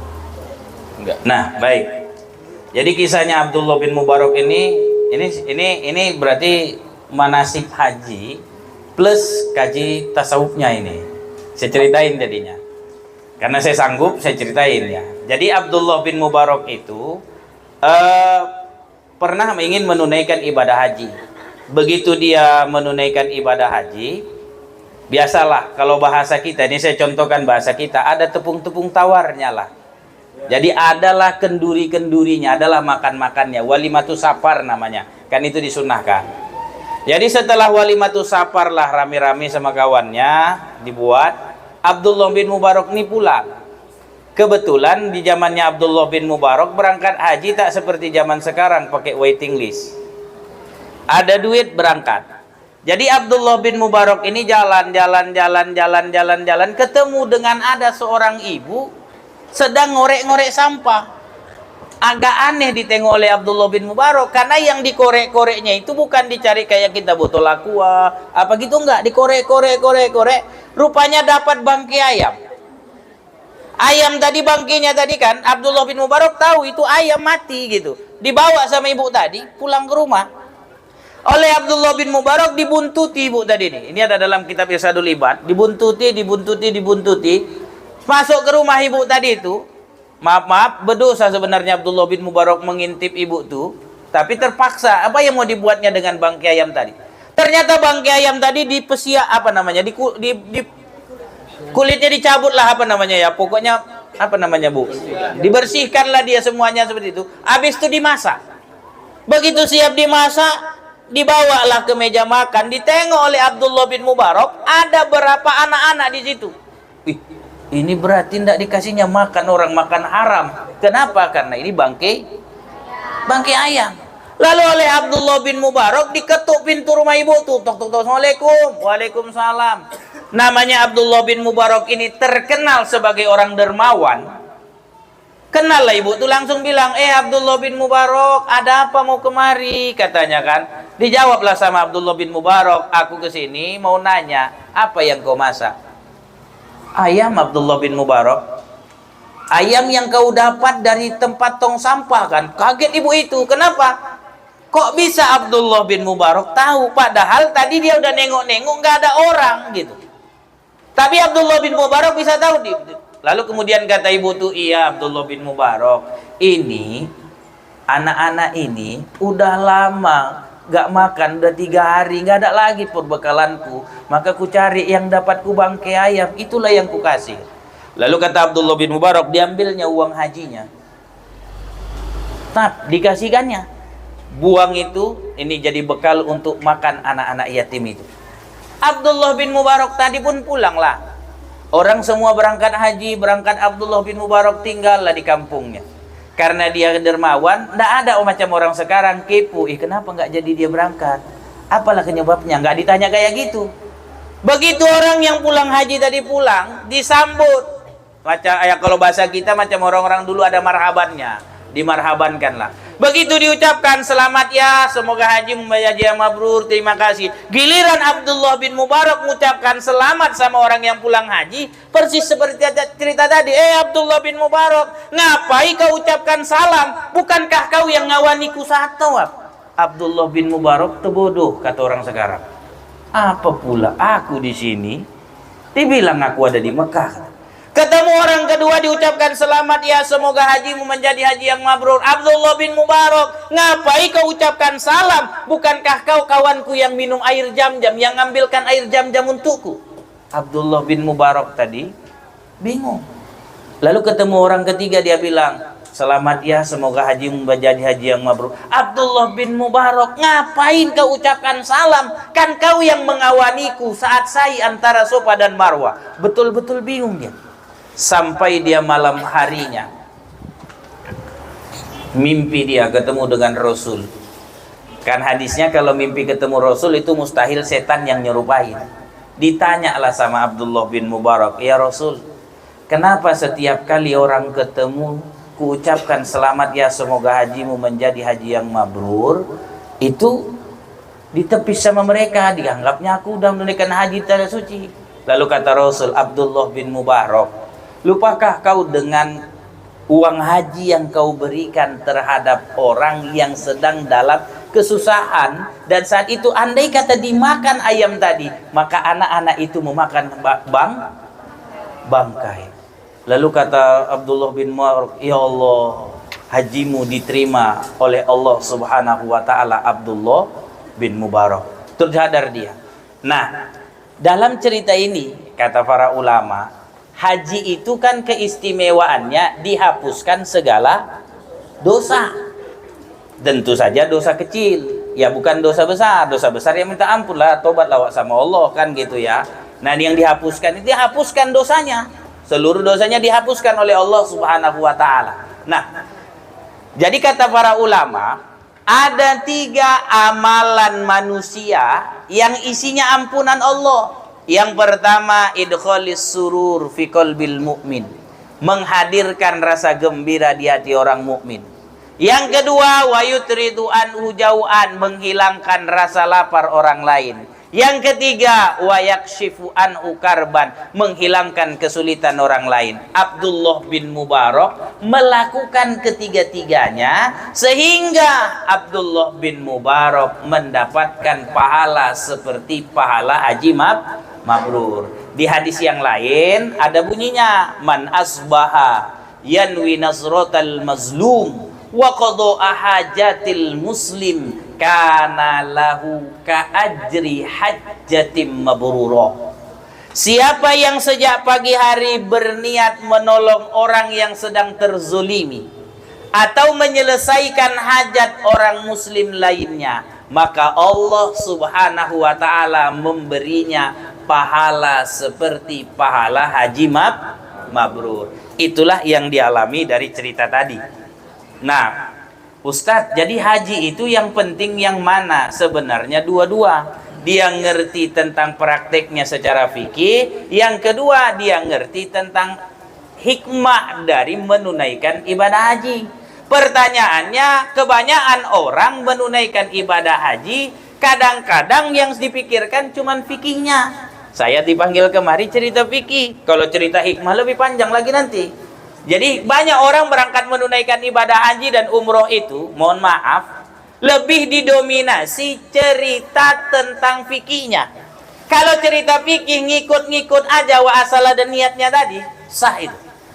Nggak ada bacaan awak satu tawaf Ustaz, yang penting awak berniat tadi waktu niat ihram. Waktu niat mulai tawaf niat, aku niat tawaf 7 putaran karena Allah Ta'ala. Habis itu mutar-mutar aja awak situ 7 kali. Sahkah tawafnya? Sah. Secara kajian fikih, tapi dari sisi hikmahnya dia nggak sah. Kenapa? Karena 7 putaran tadi itu menandakan tentang 7 lapis langit dan 7 lapis bumi. Yang isi kita berada di bumi ini adalah berdoa kepada Allah. Maka kalau belajar pakai buku haji itu doanya beragam. Kenapa Ustadz? Karena memang kehidupan manusia itu harusnya berdoa. Nah, pertanyaannya, ketika orang berangkat haji, banyak juga yang ketika mutar tawaf yang dilakukan baca cuman tasbih subhanallah walhamdulillah wala ilaha illallah wallahu akbar 1 putaran, subhanallah walhamdulillah 2 putaran. Harusnya yang dilakukan adalah doa. Jadi kalau ditanya haji itu apakah sekedar cuman fikihnya saja? Tidak, harus sekalian dengan tasawufnya, dengan hikmahnya. Maka nasihat dalam Quran, fala rofasa wala fusuqa wala jidal. Inilah dia, jangan berbuat ropas, berkata keji. Keji itu bukan sekedar cakap kotor. Nengok orang aneh jangan awak komentari, bahaya itu. Sekelas ustadz pun ya kan, begitu berangkat haji menengok kawan tu agak polit, dia tercakapkan ustadz tuh, yang politan lah bapak tuh sini. Ada omak-omak gatal, jangan heran. Orang berangkat haji cuman cari titel haji itu ada. Di sana gatal luar biasa, ustadznya pun diganggunya. Ada. Itu. Cakapkan awak itu ropas. Wala fusuk, jangan berbuat fasik. Fasik itu apa Ustadz? Buat zolim awak di sana. Ini tahunya ini jatah si kawan, datang awak ambil. Ini tahu tempat tidur kawan ini masih cukup ini. Pala awak nengoknya, awak sempit-sempitkan dia. Fasik itu. Wala jidal, jangan berantem. Oh, berantem yang banyakan itu di sana. Banyak berantem. Nah, inilah yang menyebabkan orang pulang berangkat haji tidak dia mendapatkan haji mabrur. Kata Ibnu Rajab Al-Hambali, tanda haji mabrur min alamati qabulit taati ayyusila taatun bi taatin. Tanda bahwa itu diterimanya amal kita diiringi satu ketaatan dengan ketaatan selanjutnya. Orangnya pulang dari haji itu baik. Lube haji yang dipakainya itu jadi penjaga dirinya. Kenapa? Tanda Sekarang karena orang banyak kali yang pakai lubid, payah awak membedakan haji betul sama haji ece. Nah, itu dia. Jadi wa alamatu raddiha, dan tanda bahwa ditolaknya haji itu adalah ayyusila ta'atun bimaksiatin. Setelah dia melakukan taatan, diiringinya dengan kemaksiatan. Itulah yang menyebabkan gagal hajinya. Belum lagi di Indonesia, di sana pun udah ada itu nanti yang buat salah. Apa itu? Curi air jam-jam. Curi air jam. Ya, mencuri lah. Ya, karena kan kapasitasnya udah ditentukan oleh pesawat, kan dikasih tuh 5 liter itu kan. Datang orang itu curi, apa itu? Mencurinya bagaimana? Buat zolim. Diambilnya botol aqua, disap, solatifnya pakai apa namanya? Pokoknya apa namanya? Lakban, dilakban, ditutup supaya nggak kelihatan. Masukkan. Itu kan mencuri namanya itu. Nggak boleh dia melakukan itu. Oleh pihak maskapai dibuatnya kan mencuri haknya maskapai. Pulang aja, kenapa? Mari beli 500.000 di sini. Samanya itu. Ketimbang dia dengan cara baik itu banyak. Maka orang pulang haji, pulang umroh, nggak nampak dia haji mabrurnya Ustadz, nggak nampak umroh makbulahnya. Kenapa? Karena sebelum pulang dia udah buat fasik. Makanya doa orang haji sekarang itu kan ada hadisnya. 40 hari dia di tanah airnya, doanya masih diijabah. Awak minta doa sama dia, nggak ada doa awak kayaknya terwujud Ustaz. Kenapa? Karena sebelum pulang dia udah buat salah. Itu dia. Itu dari sisi hikmahnya. Jadi Ustadz, kalau kayak gitu boleh saya, misalnya saya udah membahas haji, cuman ada orang kesulitan, boleh saya tolong? Ya kalau kita menurut kita ini nggak akan mungkin dia bisa menyelesaikannya, walaupun ada kartu BPJS-nya, walaupun dia kenal barangkali anggota dewan yang nolongnya, paling sebatas-batas bisa sedikit aja, nggak sembuh juga. Ada duit awak yang mungkin 80% dia bisa sehat, ya boleh kita lakukan itu. Berdoa sama Allah supaya kejadian Abdullah bin Mubarak itu terjadi sama kita. Jadi kalau memang itu kisah nyata Bang, baru kali ini saya tahu ada orang yang kejadiannya mirip seperti Abdullah bin Mubarak. Yang banyak orang menyalahi. Haji 2 kali dia, tetangganya susah nggak dipikirkannya. Yang penting aku haji 3 kali dia. Kenapa? Biar supaya seperti Haji Muhyiddin. Nah, itu dia. Baik, silakan. Tukang buburnya haji terus ada. Berulang-ulang kan haji. Selanjutnya silakan, ada lagi yang mau bertanya? Oke. Assalamualaikum warahmatullahi wabarakatuh. Waalaikumsalam warahmatullahi wabarakatuh. Izin bertanya Ustaz. Boleh. Saya mau bertanya mengenai berkurban Ustaz. Kalau misalkan ada satu keluarga, misalkan saya sendiri, saya, suami, dan 2 orang anak saya belum pernah berkurban Ustaz. Misalkan di tahun ini saya mampunya berkurban itu untuk 1 orang Ustaz. Kebetulan uang untuk membeli hewan kurban itu adalah uang saya, istri. Itu bisa nggak Ustadz kalau misalkan nama istri duluan gitu, atau lebih baik lagi nama suami dulu, kemudian saya, kemudian anak-anak. Kemudian yang kedua Ustadz, kalau misalnya terasa berat Ustadz, apakah boleh dengan cara mencicil hingga batas waktu yang dulu bercicil ya. Terima kasih itu. Wassalamualaikum warahmatullahi wabarakatuh. Kalau kurban ini kan ada mencicil sebelum, ada mencicil setelah mungkin ya. Ini mencicilnya sebelum atau setelah?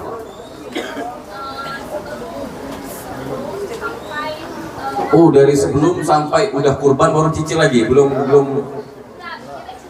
cicil dulu. Iya. Ya, nanti dua-dua kita jawab. Nanti dua-duanya jawab nih. Sebelum berkurban atau setelah berkurban? Silakan Ustaz, nanti dipahami. Iya.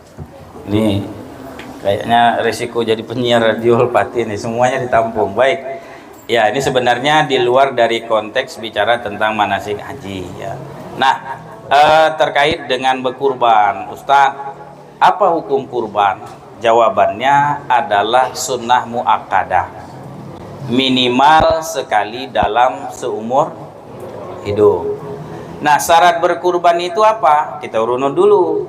Islam baligh, berakal, Lalu mampu ini adalah cukup untuk kebutuhan makan dirinya dan keluarganya pada tanggal 10 Zulhijjah atau saat dia berkurban. Nah, lalu pertanyaannya tadi, ibu ingin berkurban, nih katakanlah satu keluarga lah, katakanlah misalnya, mudah-mudahan bukan ibu ya, misalnya kami lah, Ustadz ada anak 3, saya sama suami adalah berlima kami. Lalu yang ketiga ini, saat ini yang ada duitnya saya, Ustadz, boleh nggak saya berkurban atas nama saya? Jawabannya, enggak Bu. Kenapa? Karena ibu, secara kaji fikih ya, karena ibu ditanggung sama suami. Jadi kalau ibu mau berkurban, misalnya saya mau berkurban Ustadz, izin dulu lah sama suami. Pertanyaannya, suaminya mampu memang nggak ketika itu memberikan nafkah untuk berkurban? Oh enggak, caranya supaya balik ke saya kayak mana? Secara konteks fikihnya, ibu kasih dulu, Bang, ini aku ada uang untuk berkurban. Abang udah pernah kurban? Udah, ya udah, ini abang kurban. Lalu abang kasihkanlah untukku, dihibahkanlah kepadaku supaya berkurban. Kenapa? Karena ibu adalah tanggungan suami. Walaupun banyak sekarang perempuan tidak ditanggung suami. Coba, ibu makeup beli sendiri atau dikasih suami?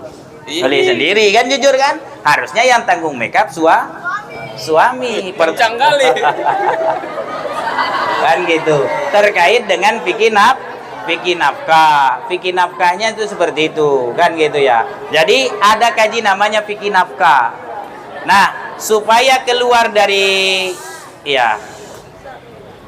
tanda nggak tidur itu berarti, supaya keluar dari perbedaan pendapat, caranya seperti itu. Ibu bilang sama suami, Bang, aku ada uang untuk berkurban, inilah Bang kuserahkan. Udahlah Dik, abang udah pernah kurban, abang kasihlah atas namamu. Atau solusinya yang kedua, apa itu? Suami dikasih uang, habis itu suami yang mendaftarkan.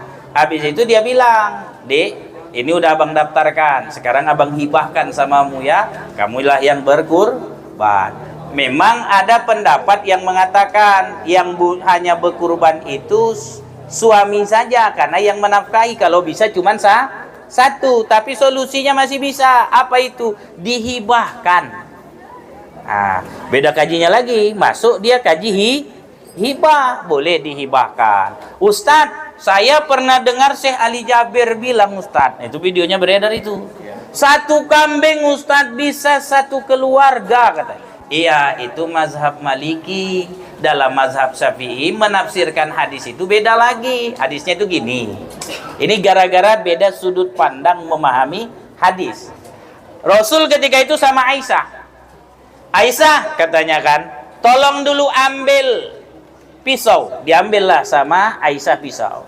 Lalu kemudian amsaka kibas, diambil Rasul kambingnya, disembelinya. Bismillahi Allahu Akbar. Haza min Muhammad wa min ali Muhammad wa min ummati Muhammad. Ya Allah, kata Fakbal haza min Muhammad wa min ali Muhammad wa min ummati Muhammad.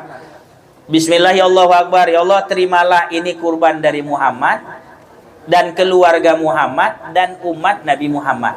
Nah, para ulama berbeda pendapat terkait menafsirkan hadis ini. Hadis ini sahih. Ada ulama yang mengatakan dalam mazhab Syafi'i, maksud hadis ini adalah ini kurban Nabi Muhammad, tapi pahalanya dihadiahkan untuk keluarganya, untuk umat Nabi Muhammad. Karena ada hadis yang lain, Rasul berkurban dengan Aisyah itu satu-satu, masing satu-satu kambing. Jadi dalil yang lainlah menguatkannya. Kalau mazhab Maliki bilang enggak, satu kambing bisa untuk lebih dari satu orang. Satu sapi bisa untuk satu orang. Itulah yang beredar di Jakarta. Ada patungan kurban kelas.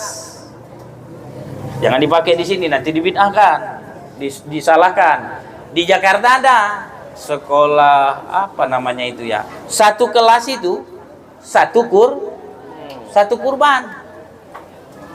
Ngamalkan apa? Ngamalkannya hadis ini. Makanya si Ali Jabir itu bilang, boleh satu kambing untuk satu keluarga. Dalam mazhab Syafi'i enggak. satu kambing untuk satu orang, tapi pahalanya boleh untuk satu keluarga, bahkan lebih. Rasul dalam mazhab Syafi'i kenapa dijawab seperti ini?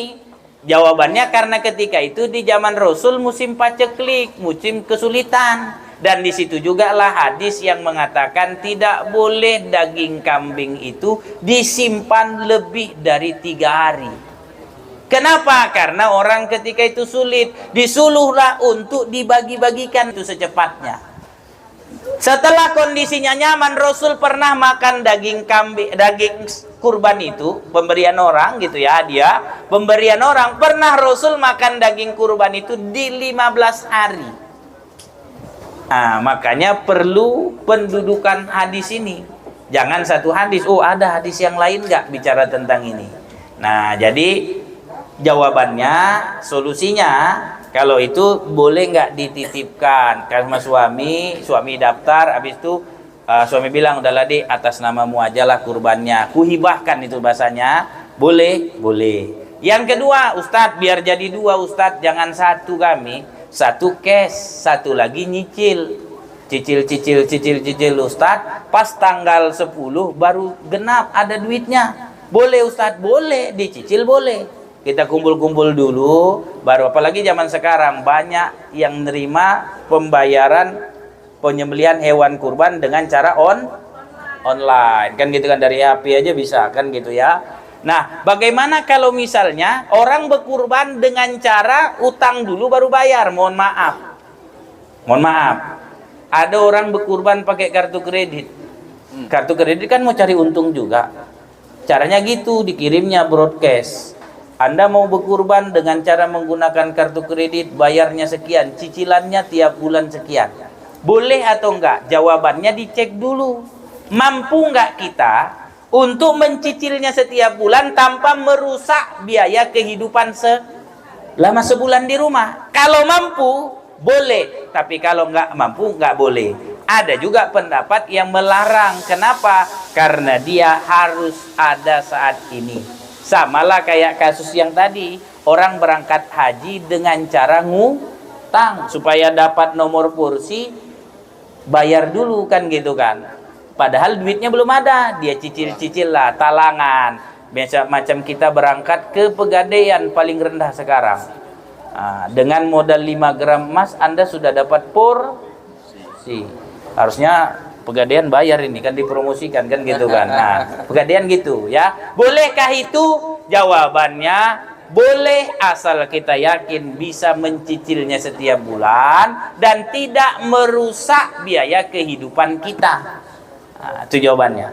Bisa dipahami, Bu? Bisa?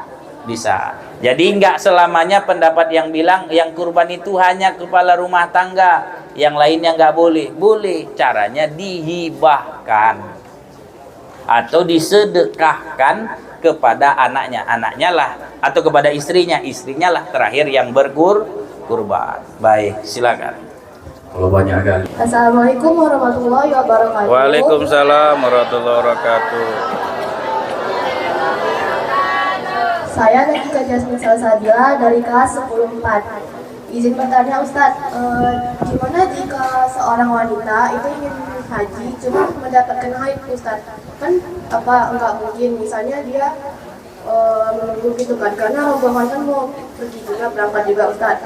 Saya pernah mendengar sebagian ulama mengatakan kalau misalnya itu haram Ustadz. Ada juga saya pernah mendengarkan kalau misalnya itu seberangkat itu harus cicil dulu Ustadz. Baik. Ya Ustadz, terima kasih. Iya, ini pertanyaan bagus ya. Yang dilarang oleh wanita haid itu kan hanya tawafnya, bukan selain tawaf. Kalau dia, berarti kalau tawaf, karena sekarang bercampur sa'i berada di dalam masjid, terikutlah sa'i. Karena tidak boleh orang haid masuk ke dalam masjid. Nah, karena ini pertanyaannya terkait dengan haji, tawaf ifadahnya boleh nanti digabung dengan tawaf wada. Kan masih lama kalau prosesnya seperti orang Indonesia. Prosesnya masih lama berada di Mekah, habis dia di Arafah bisa dia melakukannya. Nah, jadi kalaulah perkaitannya dengan tawaf, cuman satunya itu yang bermasalah sama orang haid, yaitu terkait dengan tawaf. Kenapa? Karena syarat tawaf itu harus dalam keadaan suci. Kalau niatnya enggak masalah, enggak harus berada dalam suci. Kenapa Ustadz jawab gitu? Cuman Aisyah kan pernah kejadian seperti ini. Istrinya Rasul, dia berangkat haji dalam kondisi haid. Yang dilarang oleh Rasul cuman tawafnya. Waktu itu sa'i tidak berada di Masjidil Haram, jadi tidak apa-apa dia, cuman tawafnya ya dibelakangkan, tunggu dulu dia bersih, baru kemudian dia tawaf. Ustadz sekarang katanya boleh minum pil haid, ya boleh aja. Ya nggak boleh kan kayak kalian sekarang gitu. Kalau berangkat haji boleh. Kenapa? Lil masakko, karena kesulitan, sulit untuk menjaganya, sehingga diminumlah pil supaya jangan haid, atau disuntik dia. Bolehkah itu? Boleh. Menurut mazhab siapa? Menurut mazhab Hambali, Maliki, dan Syafi'i. Jadi menurut mazhab kita dibolehkan dengan cara disuntik untuk sementara. Tapi walaupun itu nanti ya memang berisiko sama siklusnya setelah itu. Tapi ya karena lid daruroh boleh. Ada kaidah fikihnya bilang al hajatu tanzilu manzilatat daruroh. Hajat menempati tempat darurat. Pada dasarnya tidak boleh perempuan menunda haidnya, tapi karena dia punya kebutuhan sehingga dibolehkan dia memakai atau menggunakan pil haid atau suntik yang bisa menunda haidnya. Ya, itu jawaban dari saya. Jadi bukan nggak pernah kasus orang haid. Kejadian siapa? Kejadian istrinya Rasul, Aisyah. Aisyah cuma dilarang oleh Rasul terkait dengan tawafnya saja. Yang lainnya nggak ada masalah. Ihramnya Aisyah boleh. Sa'inya Aisyah karena nggak di dalam masjid boleh. Kalau sekarang nggak boleh berarti ya, karena udah nyampur. Lalu kemudian wukufnya Aisyah dalam keadaan haid. Di Musdalifahnya, mabitnya Aisyah dalam kondisi haid. Tidak ada masalah. Melontar Aisyah kondisinya dalam kondisi haid. Karena semua ini yang saya ceritakan tadi itu nggak ada hubungannya dengan bersuci. Yang ada hubungannya terkait dengan bersuci atau bersih itu adalah cuman tawaf saja. Itu jawabannya. Wallahu a'lam bishawab. Susahnya kan tiba-tiba dia haid sebelum melaksanakan tawaf ifadah ya Ustaz ya. Ya. Sekitar berapa itu ya? Kalau siklusnya perempuan berapa hari Bu? 7. Di hari kelima dia harus pulang ke tanah air kan? Jadi terakhir penerbangannya dia apa namanya? Dimaksulkan apa? Oh, diundurkan. Penerbangannya boleh bisa aja diundurkan. Karena kan nggak mungkin dia itu. Sebentar. Jadi perempuan itu kan sebenarnya wajib untuk mencatat tanggal haidnya. Tidak pun dibilang wajib, udah dikerjakan ibu-ibu ini, udah tahu ibu ini tanggal berapa ibu haid, udah ngerti itu tanggal kisaran sekian-sekian, ya kan Bu, biasanya itu. Dan sunnah dan fardu kifayah buat suami mencatat tanggal haid bininya, supaya apa? Supaya jangan diganggu-ganggu bininya. Nah itu dia. Nah karena sudah tahu tanggalnya, kita kan mau berangkat, aku kloter sekian, tanggal sekian, oh kayaknya aku nih haid, nah itu suntik lah Wak. Udah tahu awak ini, oh tanggal sekian biasanya udah pulang aku ini. Ya udah, rupanya haid di sana. Ya kalau tawaf ifadohnya udah dikerjakan, tawaf wada nggak apa-apa nggak dikerjakan. Khusus untuk wanita haid. Kalau tawaf ifadohnya belum dikerjakan, dia haid. Itu salah dia berarti sih ya dia nggak sah hajinya. Maka dia kan perempuan itu biasanya pas periksa kesehatan, orang umroh aja pas periksa kesehatan ditanya kok, ibu haidnya berapa lama biasanya kan? Tanggal berapa? Yang susah itu kalau ada perempuan, saya nggak tahu, pokoknya kalau datang dia kalau pergi jelangkung aja lah katanya kan. Nah itu yang susah, harusnya itu dicatat supaya apa? Supaya aman. Baik. Sakhkhara lana hadza wa ma kunna lahu muqrinin wa inna ila Rabbina lamunqalibun. Mau naik angkot, tapi jangan bukan dulu. Bentar ya angkot. Jangan. Panggil kita. Wallahi saya tidak akan tahu itu, benar nggak? Kalian yang tahu dengan Allah. Niatkan ya Allah, aku hari ini masih praktek. Tahun depan aku berangkat. Ya, menjada wajah. Siapa yang sungguh-sungguh dia dapat apa yang disungguhkan. Kalau dia sungguh-sungguh mengikuti ini, dia dapat kan? Yakin? Ya. Udah sampai di atas kendaraan, berarti yang naik kereta di atas kereta, yang naik angkot di atas angkot. Ya, Bismillahi. Ini majroha boleh, majreha boleh gitu. Majroha justru ya. Bismillahi majroha wa mursaha inna rabbi laghafurur rahim. Ada berapa? 3 doanya. Lanjut, tiba di Jeddah, nggak usah pakai yang itu. Naik pesawat nggak usah pakai itu. Sampai ke kota Mekah, sampai di kelas. Sampai di kelas. Allahumma hadza haramuka wamnuka faharrim lahmi wa dami wa sya'ri wa bashari ala nari wa aminni min azabika yawma tab'atsu ibadaka waj'alni min awliyaika wa ahli ta'atika. Sampai kelas. Keluar kelas mau menuju Masjidil Haram, seolah-olah lapangan adalah Masjidil Haram. Udah? Sambil dia mengucapkan keluar tuh labbaik Allahumma labbaik labbaik la syarika laka labbaik innal hamda wan ni'mata laka wal mulk la syarika lak labbaik Allahumma labbaik labbaik la syarika laka labbaik. Sampai dia tegak berdiri di lapangan, dia ucapkan Allahumma antas salam Allahumma antas salam wa minkas salam wa ilaika ya'udu salam fahayyina rabbana bis salam wa adkhilna al-jannata daras salam tabarakta rabbana wa ta'alaita ya dzal jalali wal ikram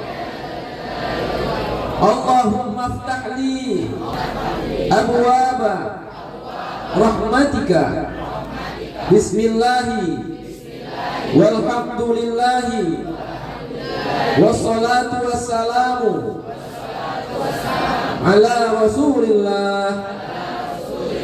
Nanti kalian akan kayu bagi, kelompok 1 duluan keluar, kelompok 2 duluan keluar, kelompok 3 kira-kira udah 3 kali tawaf, baru kelompok 4 keluar. Begitu juga untuk sampai lapangan, angkat tangannya.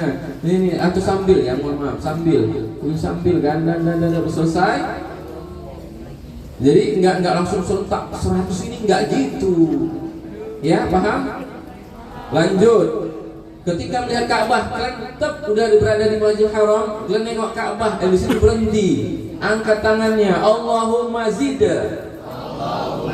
Nampak dia apanya? Nampak?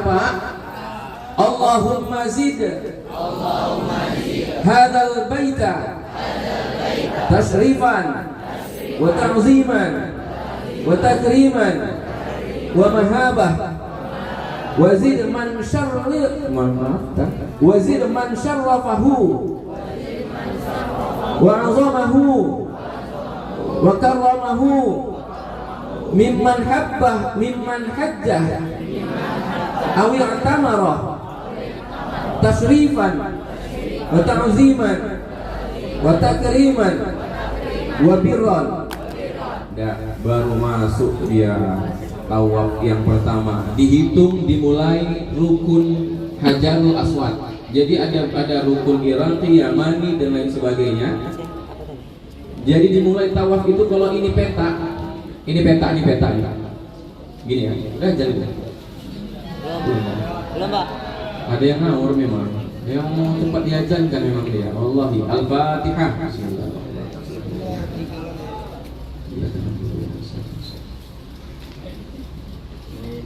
Kadang-kadang doa baik awak dengar ya, doa jahat pas sekali baru diam.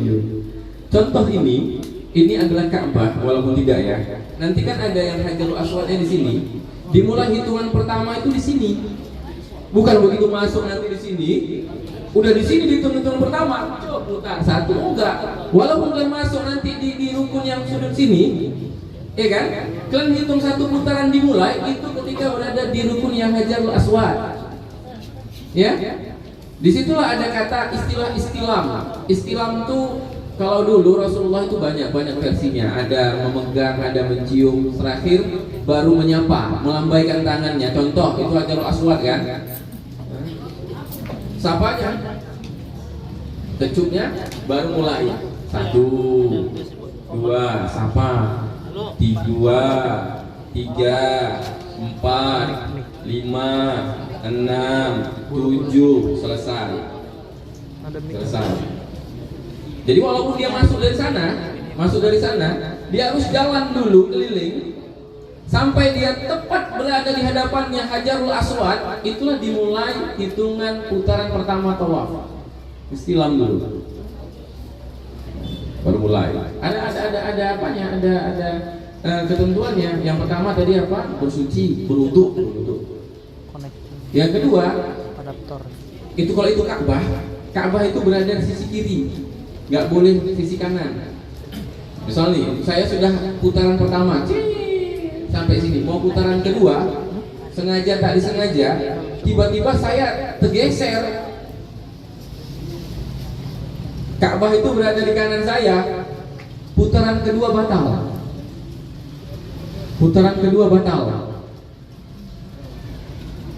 Jadi dia harus, nggak mungkin dia mundur lagi kan? Dia maju lagi.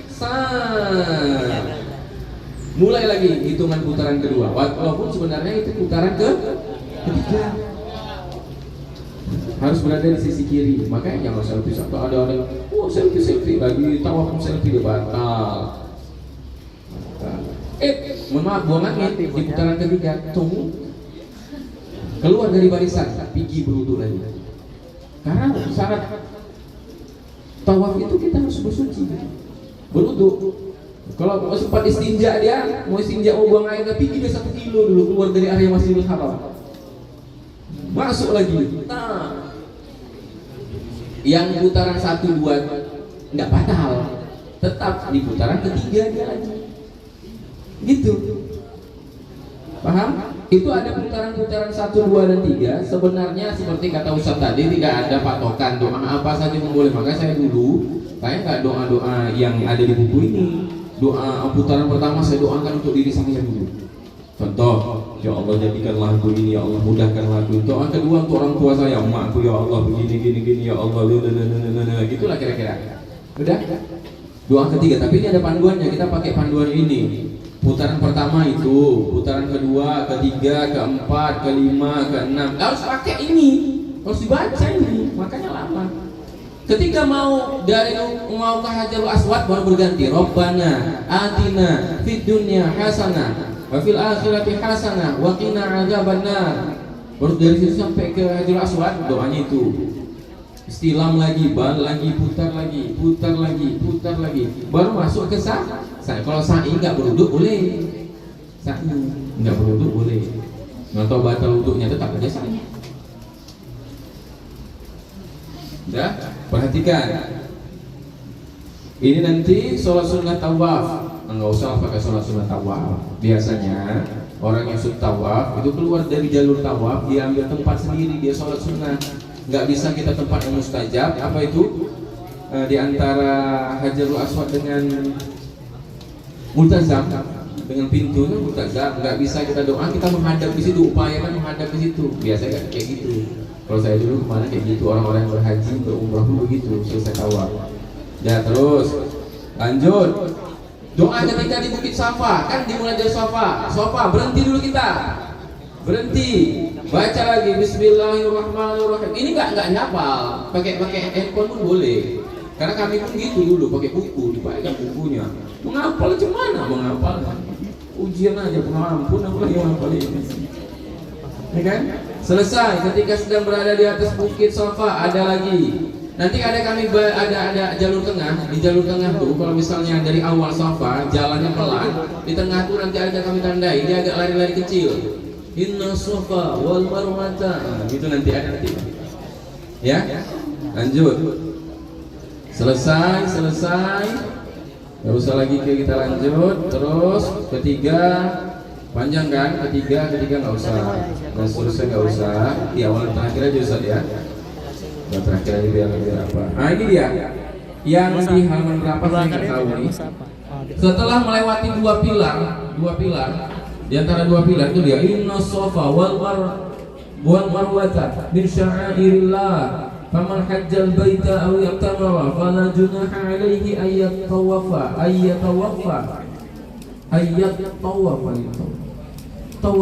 ini saya ya ayyat tawafa bihima wa man tatawwa'a pokoknya di atasnya bisa ya kalau tatawwa'a ada ya di atasnya dia wa man tatawwa'a khairan fa innallaha syakirun alim. Ya lanjut. Sa'i putaran apa yang nggak usah kita pakai, cukup di situ aja. Udah, tawaf sudah. Tahallul, dianggap kita potong rambut. Begitu digunting rambut kita doa. Allahumma tsbut li bi kulli sya'ratin hasanah wamhu anni biha sayyi'ah warfa'li biha 'indaka darajah. Ya Allah. Itu ya selesai pulang. Yang dipikirkannya itu pulangnya aja. Terima kasih. Ada pertanyaan? Kalau di Mina nggak ada. Di Mina nggak ada doa yang khusus gitu. Kan kalian aja lah. Ketika di Arafah, mohon maaf ya, panas sekali di Eropa. Dia musuh ya. Tendanya pun tenda besar musuh ya di Eropa. AC nggak ada, yang ada blower. Tapi damai hati. Berkeringat damai hati. Kenapa? Memang tidak ada setannya di Eropa itu. Riwayat menyampaikan ketika jumpa Adam dan Hawa di Eropa itu dilingkari oleh malaikat sampai setan pun nggak bisa masuk ke arena itu. Ketika keluar dari Eropa di Mina udah ditipu setan. Kami di Mina pakai AC. Dingin, kami berantem, betul kata Ustaz tadi. Banyak itu berantem sana. Banyak yang berantem apa dan sebagainya, banyak sana. Pulang pun lagi ada yang berantem, macam-macam. Ya Allah ya Rabbi. Mudah-mudahan tidaklah seperti itu kalau nanti berangkat haji. Ya Armi ya. Dah, ada pertanyaan? Minggu depan bawa kain ihram. Tidak ada yang tidak hadir walaupun nggak bawa, tapi wajib sakit. Kami kapan ini berihram Ibu Renata izin kalian sampaikan kemungkinan bakal ada kata lulus tidak lulus. Kita buat nanti semacam ujian prakteknya nanti masing-masing mutawif. Tulisannya nanti akan kami beri soalan-soalan.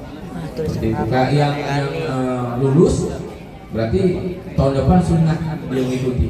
Yang tidak lulus dia wajib mengikuti.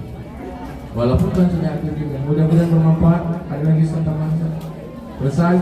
Wassalamualaikum warahmatullahi wabarakatuh. Belum.